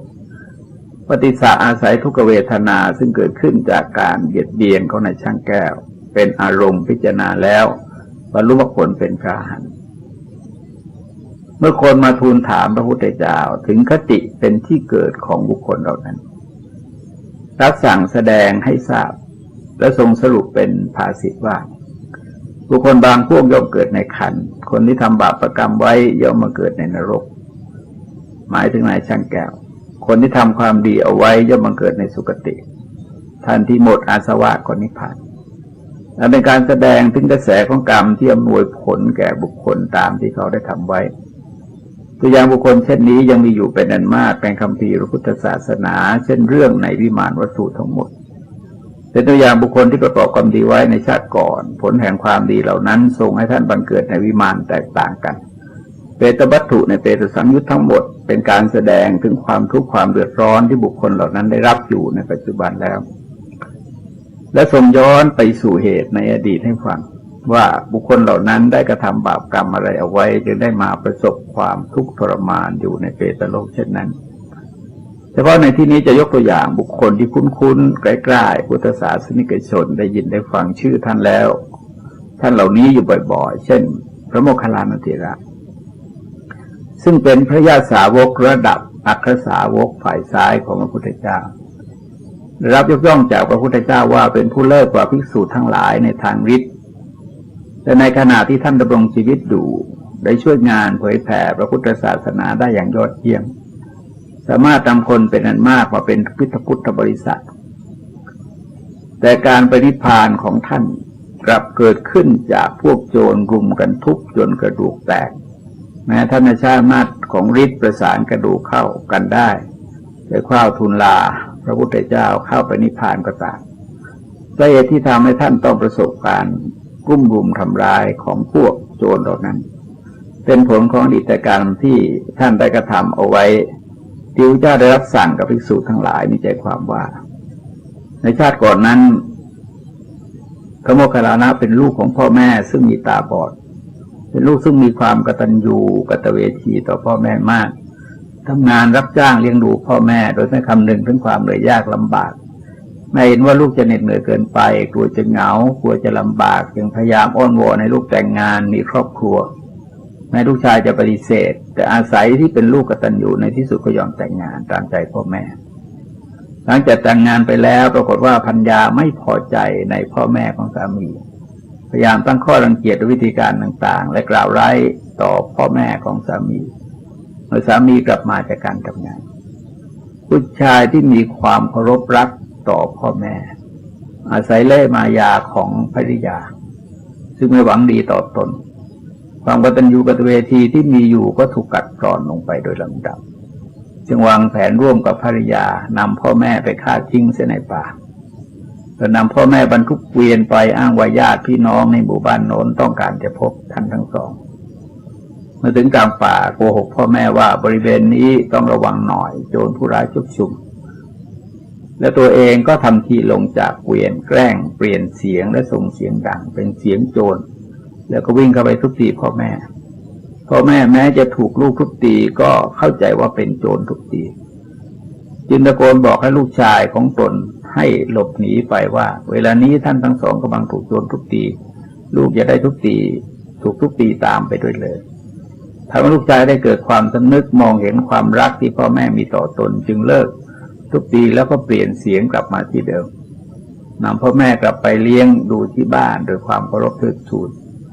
พร้อมด้วยข่มขู่ภรรยาไว้ว่าถ้าหากไม่ตั้งใจดูแลพ่อแม่ก็ให้ออกไปโดยท่านจะไม่ทอดทิ้งพ่อแม่อีกต่อไปการทุบตีพ่อแม่ในครั้งนั้นแม้จะไม่ถึงกับฆ่าพ่อแม่ตายแต่ก็เกิดขึ้นจากจิตที่มุ่งประทุษร้ายต่อมารดาบิดาทำให้ท่านประสบผลแห่งบาปต่างๆเป็นอันมากและในชาติสุดท้ายทั้งที่มีฤทธิ์อานุภาพที่จะหนีพวกโจรไปได้แต่ท่านก็ไม่ยอมหนีเพราะมองเห็นว่ากรรมตามมาทันเสร็จแล้วเลยปล่อยให้โจรทุบตีเองนางกุชุตราเป็นอุบาสิการะดับเอตทัคคะได้รับยกย่องจากพระพุทธเจ้าว่าเป็นอุบาสิกาผู้เป็นนักเทศน์คือสอนธรรมะในตัวของท่านเองมีความขัดแย้งกันอยู่หลายเรื่องคือเป็นหญิงสาวแต่หลังค่อมเป็นคนใช้ของคนอื่นแต่มีสติปัญญาเฉียบแหลมมากสามารถฟังธรรมเทศนาแล้วจำมาเทศนาเหล่านั้นไปเทศให้คนอื่นฟังได้ฉะนั้นในขณะเดียวกันก็ถูกไฟเผาตายในกองไฟภิกษุทั้งหลายเกิดความสงสัยว่าทำไมคนดีอย่างนั้นจึงต้องเป็นอย่างนั้นพระเจ้าทรงชี้แจงว่าผลทั้งหมดที่เกิดขึ้นกับนางกุชุตราเป็นเรื่องของกุศลและอกุศลที่นางได้กระทำเอาไว้การที่นางหลังค่อมเพราะชาติก่อนนางได้เคยล้อเลียนพระปัจเจกพุทธเจ้าถึงหลังค่อมวิบากกรรมนั้นส่งผลให้นางเกิดมาหลังค่อมการที่นางเป็นคนใช้ของบุคคลอื่นเพราะในชาติก่อนได้เคยใช้นางภิกษุณีอรหันต์ให้หยิบกระเช้าหลอดได้ให้วิบากกรรมที่นางใช้ภิกษุณีพระอรหันต์ได้ส่งผลให้นางเกิดมาเป็นคนใช้ของคนอื่นแต่ที่นางเกิดมีสติปัญญาเฉียบแหลมสามารถฟังเทศและก็จำคำเทศของเหล่านั้นไปเทศสอนบุคคลอื่นได้เพราะในชาติก่อนได้เคยฟังธรรมในสำนักของพระปัจเจกพุทธเจ้าถึง8 รูปพร้อมกับได้ถวายวลัยสำหรับรองบาทของพระปัจเจกพุทธเจ้าการที่นางถูกไฟคลอกตายทั้งที่เป็นอริยสาวิกาโสดาบันก็เพราะว่าชาติก่อนนางและพระพวกเคยจุดไฟผิงหลังจากอาบน้ำประสบความหนาวสั่นไฟได้ลุกไหม้พระปัจเจกพุทธเจ้าซึ่งกำลังเข้านิโรธสมาบัติอยู่ตอนแรกแม้ไม่เจตนาพอเห็นว่าไฟไหม้เอาพระปัจเจกพุทธเจ้าก็ตกใจต่างคนต่างก็หาเศษไม้เศษหญ้ามาสุม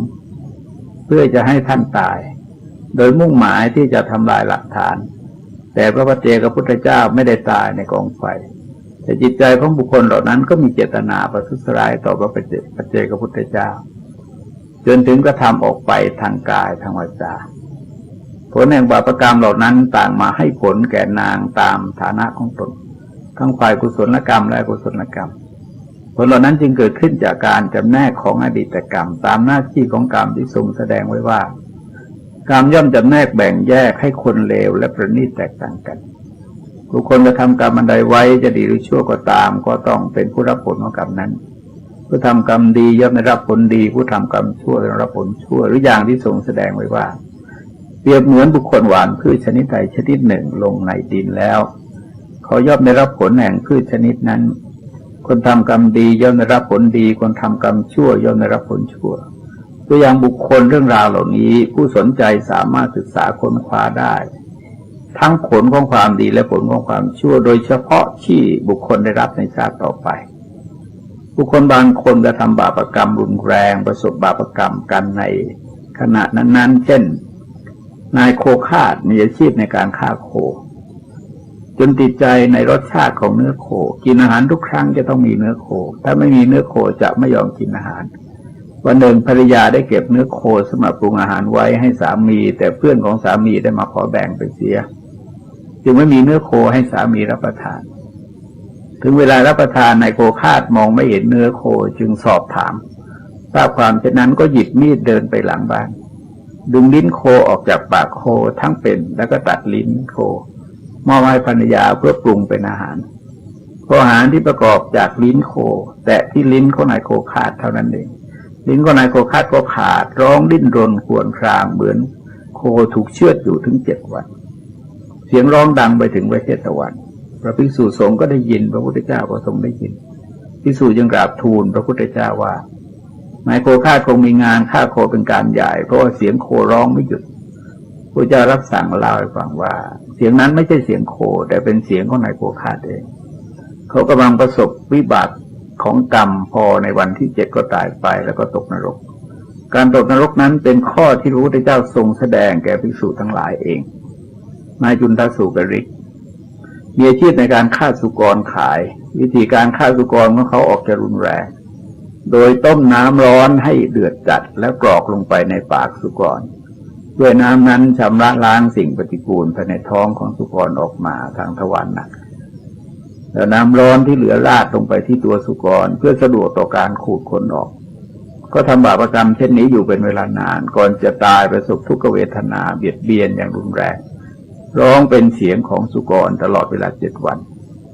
คนอยู่บ้านใกล้เคียงไม่สามารถจะหลับนอนได้พอตายไปแล้วพระพุทธเจ้าก็ทรงแสดงว่าได้ไปบังเกิดในนรกบุคคลทำความดีเริ่มอำนวยผลให้ในเวลารวดเร็วเรื่องมีปรากฏอยู่เป็นมากเช่นปุณเศรษฐีซึ่งเป็นบิดาของนางอุตรามหาอุบาสิกาเป็นทาสของท่านราชกฤห์เศรษฐีมีหน้าที่ในการไถนาวันหนึ่งในขณะที่เขาไถนาอยู่นั้นพระพระสารีบุตรกำลังออกจากนิโรธสมาบัติใหม่ๆเกิดมีความศรัทธาเลื่อมใสแต่ไม่มีอะไรจะถวายจึงถวายไม้ชำระฟันซึ่งเป็นท่อนไม้ธรรมดาพระสารีบุตรเดินไปที่บ้านของนายปุณณะภรรยาเห็นข้าวจึงถวายอาหารซึ่งเตรียมมาให้นายปุณณะบริโภคที่นาแก่พระสารีบุตรแล้วกลับไปหุงข้าวใหม่มาให้นายปุณณะเมื่อภรรยานำอาหารมาด้วยกลัวว่าสามีกำลังหิวจะโกรธเอาพลอยทำให้ทานของนางเศร้าหมองจึงตะโกนบอกตั้งแต่ไกลนายปุณณะเมื่อทราบดังนั้นก็ดีใจว่าวันนี้เป็นลาภของเราเหลือเกินเราเองก็ถวายไม้ชำระฟันแก่พระสารีบุตรภรรยาของเราก็ถวายอาหารซึ่งเตรียมมาเพื่อเราแก่พระสารีบุตรแต่เนื่องจากรับประทานอาหารในเวลาหิวจัดทำให้อ่อนเพลียและหลับไปพอตื่นขึ้นมามูลดินที่ไถไว้เสร็จแล้วได้กลายเป็นทองคำจึงรู้สึกตกใจได้ไปเรียนให้ท่านราชกฤห์เศรษฐีทราบและได้กราบทูลท่านพระราชาทรงทราบคนเหล่านั้นรู้ว่าเกิดด้วยบุญของนายปุณณะเพราะเมื่อบุคคลอื่นไปจับก็จะกลายเป็นดินนายปุณณะคนเดียวจับจึงจะกลายเป็นทองพระราชาได้แต่งตั้งให้เป็นเศรษฐีแต่ผลบุญในลักษณะนี้จะเกิดขึ้นมาได้ก็ต้องสมบูรณ์ด้วยสัมปทาคุณ4 ประการคือ1วัตถุสัมปทาผู้รับนั้นจะต้องเป็นพระบุคคลระดับพระอนาคามีกับพระอรหันต์2ปัจจยสัมปทาของที่นำมาถวายนั้นจะต้องเป็นของที่ได้มาด้วยความสุจริต3เจตนาสัมปทาสมบูรณ์เจตนาคือก่อนให้ขณะให้และหลังจากให้ไปแล้วจิตประกอบด้วยศรัทธาเลื่อมใสอย่างต่อเนื่องกันไป4คุณาธิเรกสัมปทาพระยาสาวกบุคคลนั้นจะต้องออกจากนิโรธสมาบัติใหม่ๆและตนจะต้องถวายอาหารเป็นคนแรกผลจึงจะเกิดขึ้นได้ในลักษณะอย่างนั้นดังนั้นผลแห่งกุศลกรรมที่มีความสมบูรณ์ต้องมีเงื่อนไขทั้ง4 ข้อนี้ได้เกิดขึ้นในสมัยพุทธกาลแก่คนเพียง6 คนเท่านั้นในสลายตนวรรคพระพุทธเจ้าทรงพยากรณ์คติของบุคคลผู้มีอาชีพในการเต้นรำว่านักเต้นรำคนหนึ่งชื่อตาลบุตร ได้เข้าไปทูลถามพระพุทธเจ้าขณะที่ประทับอยู่ณพระเวฬุวันใกล้กรุงรัชคฤห์แต่กราบทูลถามว่าข้าพระองค์ได้ยินคำของนักเต้นรำผู้เป็นอาจารย์และปรมาจารย์คนก่อนกล่าวว่านักเต้นรำคนใดทำให้คนหัวเราะรื่นเริงด้วยคำจริงบ้างคำเท็จบ้างในท่ามกลางสถานเต้นรำในท่ามกลางสถานมรสพผู้นั้นเมื่อแต่กายตายไปย่อมเข้าถึงความเป็นสหายแห่งเทวดาผู้รื่นเริงพระผู้มีพระภาคตรัสอย่างไรในเรื่องนี้พระเจ้าค่ะพระเจ้าทรงห้ามนายสารบุตรไม่ให้ถามปัญหานี้กับพระองค์ถึง3 ครั้งแต่เขาก็ยังยืนยันอยากจะรู้กราบทูลให้พระพุทธเจ้าทรงแสดงหลักความจริงในเรื่องนี้พระเจ้าจึงรับสั่งว่าดูก่อนคามณีเมื่อก่อนสัตว์ทั้งหลายยังไม่ปราศจากราคะอันกิเลสเครื่องผูกไว้นักเต้นรำรวบรวมซึ่งธรรมอันเป็นที่ตั้งแห่งความกำหนัดยินดีในท่ามกลางสถานเต้นรำในท่ามกลางสถานมรสพแก่สัตว์เหล่านั้นมากยิ่งขึ้นเมื่อก่อนสัตว์ทั้งหลายยังไม่ปราศจากโทสะอันกิเลสเครื่องผูกคือโทสะผูกไว้นักเต้นรำรวบรวมเข้าไว้ซึ่งธรรมเป็นที่ตั้งแห่งโทสะในท่ามกลางสถานที่เต้นรำในท่ามกลางสถานที่มรสพแก่สัตว์เหล่านั้นมากยิ่งขึ้นเมื่อก่อนสัตว์ทั้งหลายยังไม่ปราศจากโมหะอันกิเลสเครื่องผูกคือโมหะผูกไว้นักเต้นรำย่อมรวบรวมไว้เข้าไว้ซึ่งธรรมะอันเป็นที่ตั้งแห่งโมหะในท่ามกลางสถานที่เต้นรำในท่ามกลางสถานที่มรสพแก่สัตว์เหล่านั้นมากยิ่งขึ้นนักเต้นรำนั้นตนเองก็มัวเมาประมาทเมื่อแต่กายตายไปย่อมบังเกิดในนรกชื่อปหาสัตว์อันหนึ่งถ้าเขามีความเห็นอย่างนี้ว่านักเต้นรำคนใดทำคนในหัวเราะรื่นเริงด้วยคำจริงบ้างคำเท็จบ้างในท่ามกลางสถานที่เต้นรำในท่ามกลางสถานที่มรสพผู้นั้นเมื่อแต่กายตายไปย่อมเข้าถึงสวรรค์เป็นสหายแห่งเทวดาชื่อปหาสัตว์ความเห็นของเขานั้นเป็นความเห็นผิดดูก่อนนายคามณีแต่เราย่อมกล่าวว่าคติของบุคคลผู้มีความเห็นผิดว่ามี2 อย่างคือนรกหรือกำเนิดสัตว์เดรัจฉานเป็นอย่างยิ่งเมื่อนายตาลบุตรได้ฟังดังนั้นก็ร้องไห้แสดงความเสียใจที่ตัวเองถูกคนรุ่นก่อนในฐานะอาจารย์และปรมาจารย์หลอกลวงเอาทำให้เข้าใจผิดจนถึงมาประกอบอาชีพเป็นนักเต้นรำโดยเข้าใจว่าเป็นบุญเป็นกุศลเมื่อได้ทราบประจักษ์ชัดจากพระโอษฐ์ของพระพุทธเจ้าเกิดศรัทธาเลื่อมใสกล่าวสรรเสริญการแสดงพระธรรมเทศนาของพระพุทธเจ้าว่าพระผู้มีพระภาคเจ้าทรงประกาศธรรมโดยปริยายมิใช่น้อยดุจหงายของที่คว่ำเปิดของที่ปิดบอกทางแก่คนหลงทางส่องประทีปในที่มืดโดยหวังว่าคนมีจักษุจะเห็นรูปได้ฉะนั้นข้าแต่พระองค์ผู้เจริญข้าพระองค์ขอถึงซึ่งพระพุทธเจ้ากับทั้งพระธรรมและพระสงฆ์ว่าเป็นสนะข้าพระองค์พึงได้บรรพชาอุปสมบทในสำนักของพระผู้มีพระภาคเจ้าเถิดต่อมาเมื่อท่านได้บวชใช้เวลาบำเพ็ญเพียรอยู่ในที่สงัดก็ได้บรรลุมรรคผลเป็นพระอรหันต์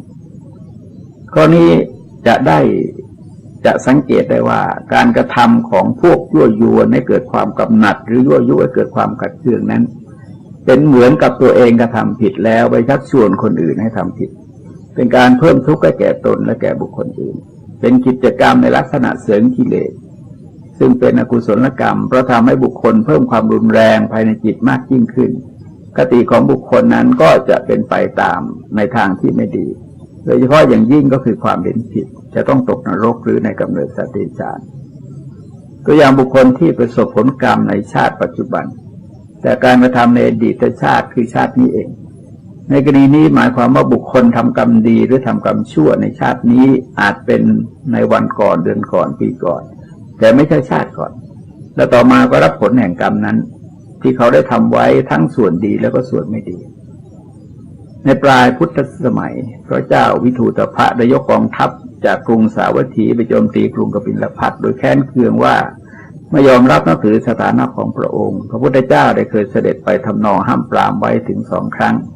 แต่ในครั้งที่3ไม่เสด็จไปพระทรงเห็นว่าเป็นผลแห่งอดีตกรรมของเจ้าสักยะเหล่านั้นมาถึงคราวให้ผลพระเจ้าวิทูตภะและทหารในกองทัพได้เข้าไปฆ่าฟันเจ้าสักยะล้มตายเป็นอันมากนายกทัพกลับยังไม่ทันจะข้ามฟากไปสู่เมืองสาวัตถีได้ตั้งกองทัพไว้ที่หาดริมแม่น้ำอจิรวดีพวกทหารเหล่านั้นที่มีส่วนฆ่าพวกสักยะตาย แม้จะนอนอยู่บนตลิ่งก็รู้สึกว่ามีมดกัดรบกวนหลบลงไปนอนชายหาดพวกที่นอนอยู่ริมหาดแต่ไม่ได้ฆ่าเจ้าสักยะรู้สึกว่ามีมดมากัดรบกวนจึงหนีขึ้นมานอนบนบก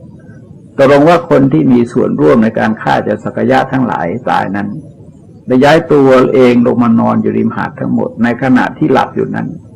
น้ำในแม่น้ำอจิรวดีก็เกิดหลากมาอย่างแรงพัดพาคนเหล่านั้นจมน้ำตายไปจนหมดนี่แสดงเห็นว่าการประทุษร้ายต่อผู้ที่ไม่ประทุษร้ายจะอำนวยผลให้ในเวลาที่รวดเร็วและรุนแรงเรื่องราวของบุคคลที่ประสบผลกรรมในชาติปัจจุบันจากการกระทำของเขาในชาตินี้มีปรากฏเป็นเอกสารหลักฐานอยู่เป็นอันมากโดยเฉพาะอย่างยิ่งก็คือเรื่องของคนไทยเช่นถ้าผู้หนึ่งได้ประกอบอาชีพด้วยการขโมยควายของชาวบ้านมาฆ่าและขายเป็นอาชีพ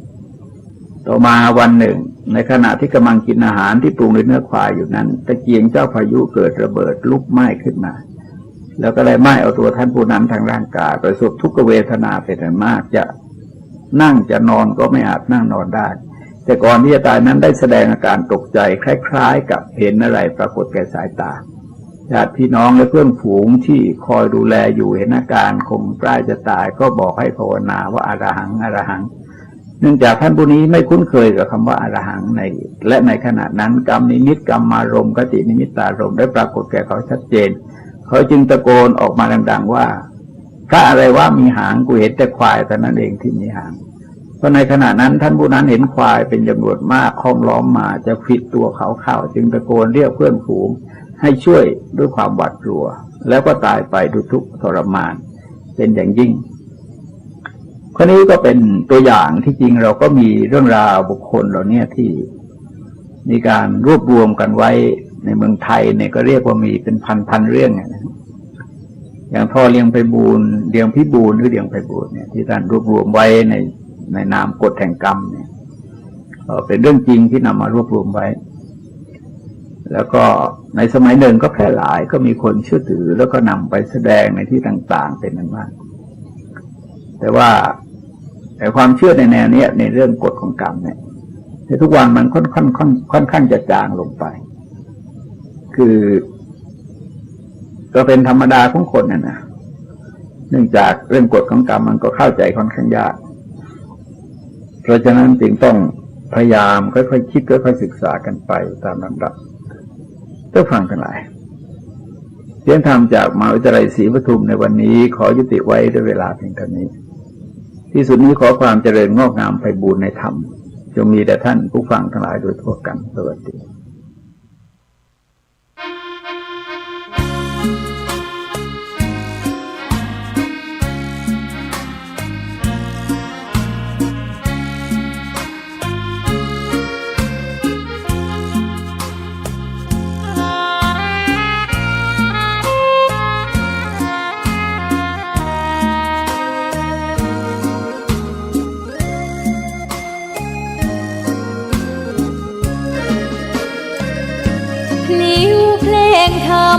ถูกถ้อยคำเข้าถึงจิตใจ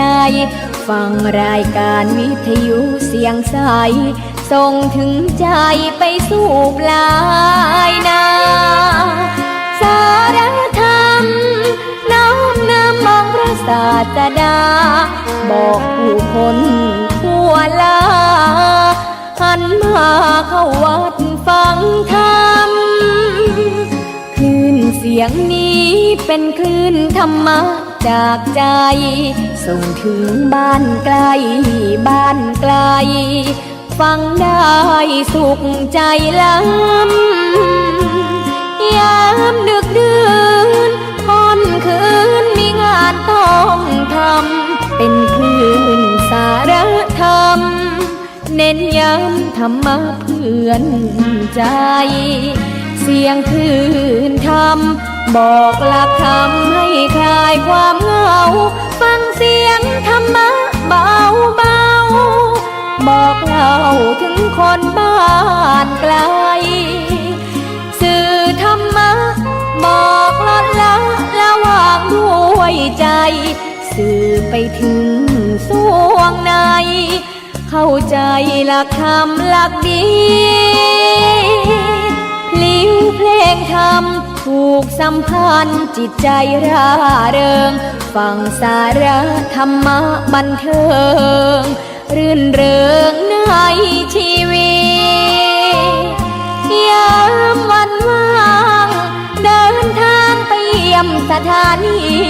นัดพบกันน้องพี่วันนี้วันดีวันเสาร์สวดมนต์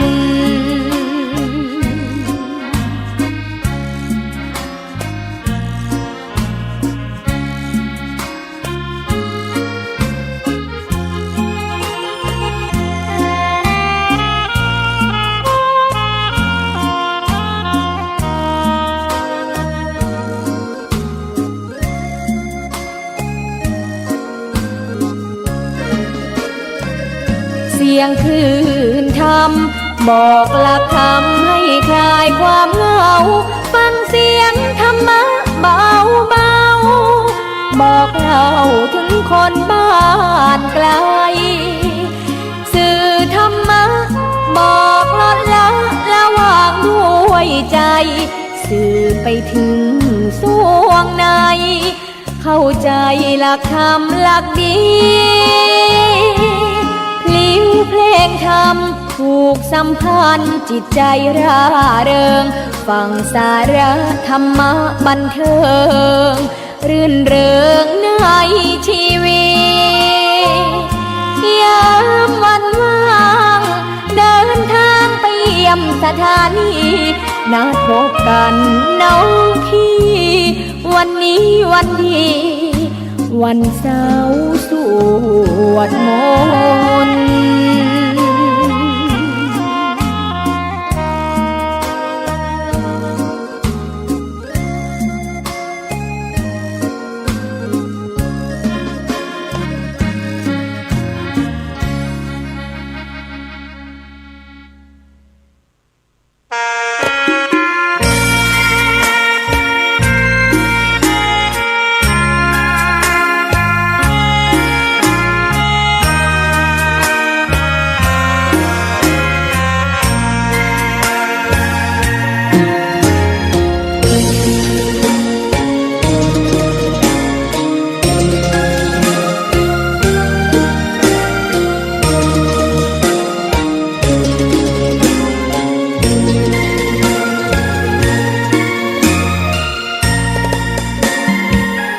ดอกบัวดอกหนึ่งพึงใจไว้เพื่อบูชาแด่องค์พระศาสดาสัมมาสัมพุทธเจ้ามีความงามเงียบไม่เปรียบเทียบเขาเทียบเราใครมองไม่งามช่างเขาแต่เจ้าก็คือดอกบัวด้วยความสัตย์ซื่อยึดถือความดีเป็นหลักใครรักไม่รักก็ไม่จมปลักมองมัวเมื่อโผล่พ้นน้ำก็เห็นความงามในตัวไม่ยึดติดในตมชั่วขอเป็นดอกบัวดอกดีใครไม่มองว่าบัวงามเด่นแต่บัวก็เป็นดอกบัวทุกวันอย่างนี้ไม่อยากเด่นดังแต่มุ่งหวังในทางเด่นดีเกิดมาเพื่อสร้างบารมีถวายชีพนี้บูชาดอกบัวดอกน้อยเฝ้าคอยคนที่ใจบุญมาโอบเอื้อเกื้อกูลรู้ค่าของบุญเก็บบัวขึ้นมาเพื่อสร้างความดีและสร้างบารมีดังว่าใช้ดอกบัวนี้บูชาพระสัมมาสัมพุทธองค์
อกบัวนี้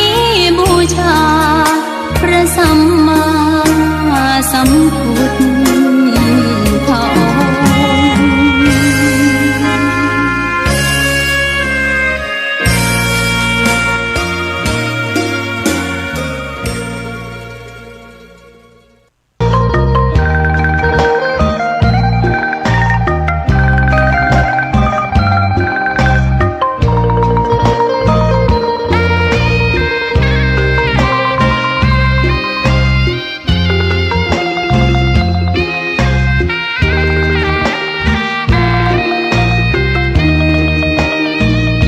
ชะตา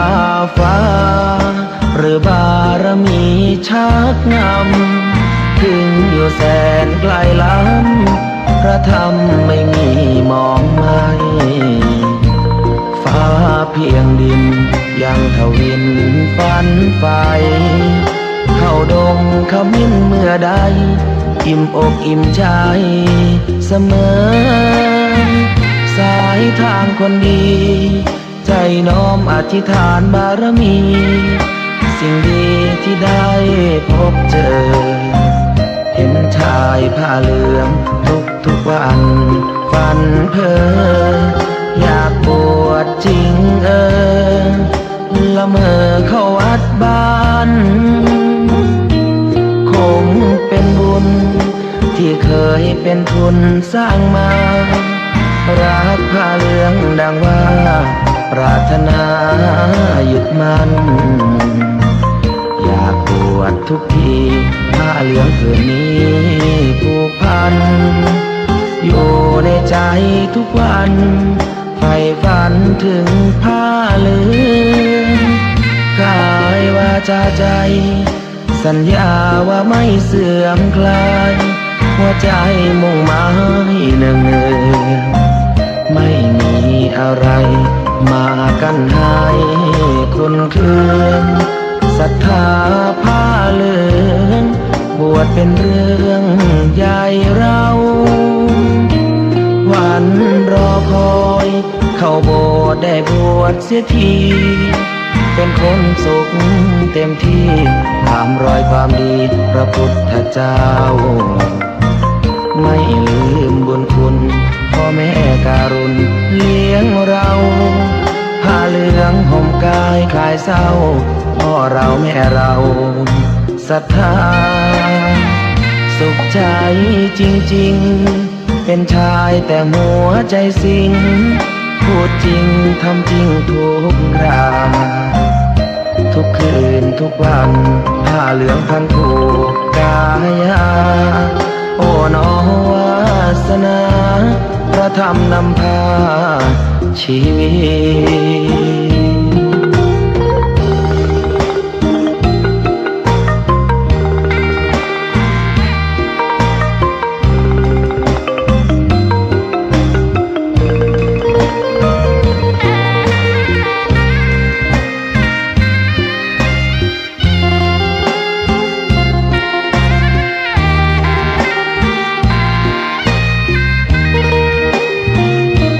วันรอคอย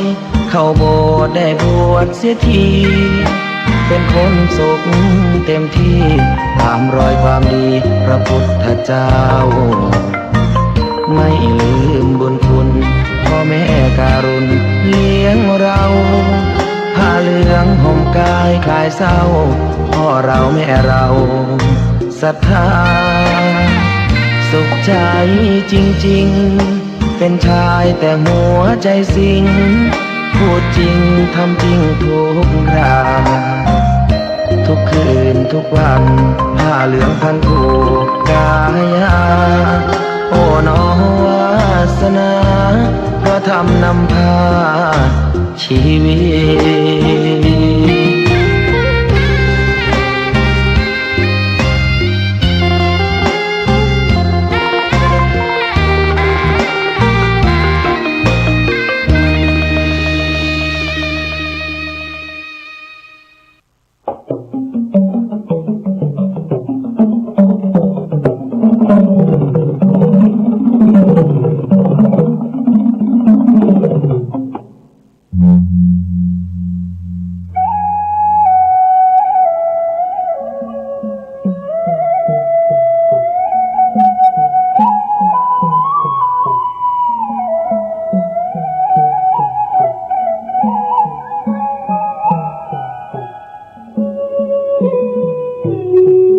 พ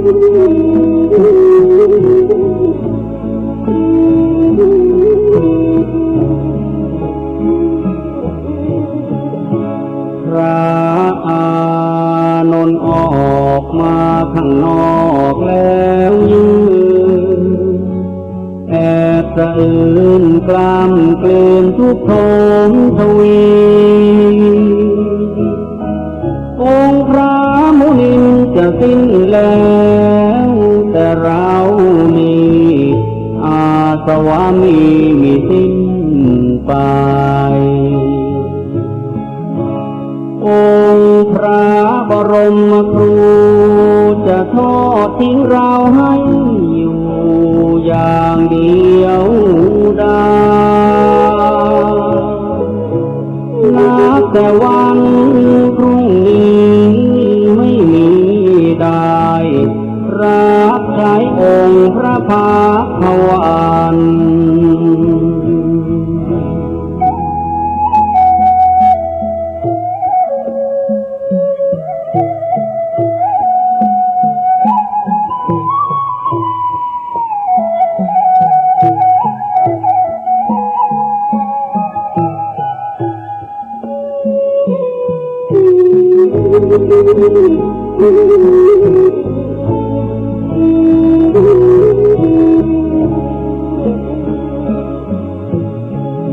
อานนท์นิจากผู้อาจทั้งถือบาทจีวรถวายน้ำกงพระพักหลังพระก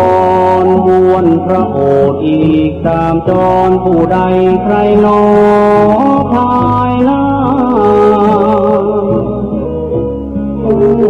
เราดังนกหัดบินแม่นกมาทิ้งสูญชีวาปีกนั้นยังไม่กล้าขาไม่แข็งแรงพอ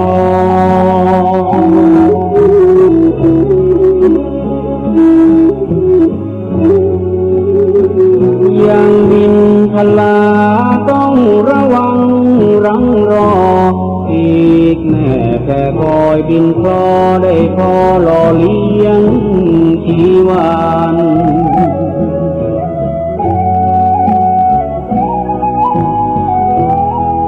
เรียกเป็นเช่นเราได้เพียงพระโสดาบันยังไม่ทันสำเร็จเป็นพระอรหันต์พระศาสดาก็จะมาปรินิพพานในราตรีนี้ไม่นานผ่านเลยลาลับลวงไป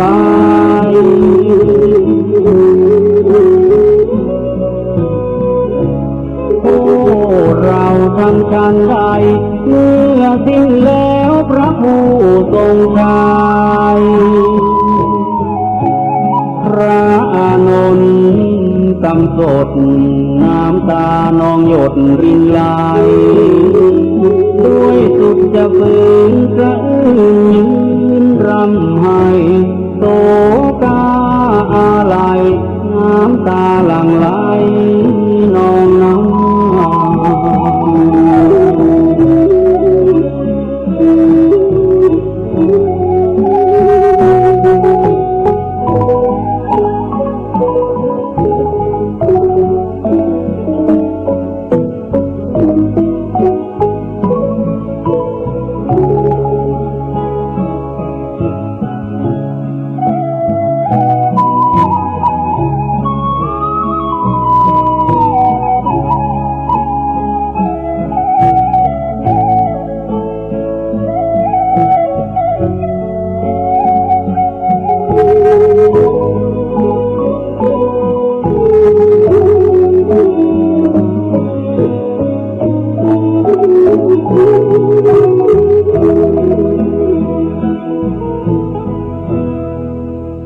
องค์พระโท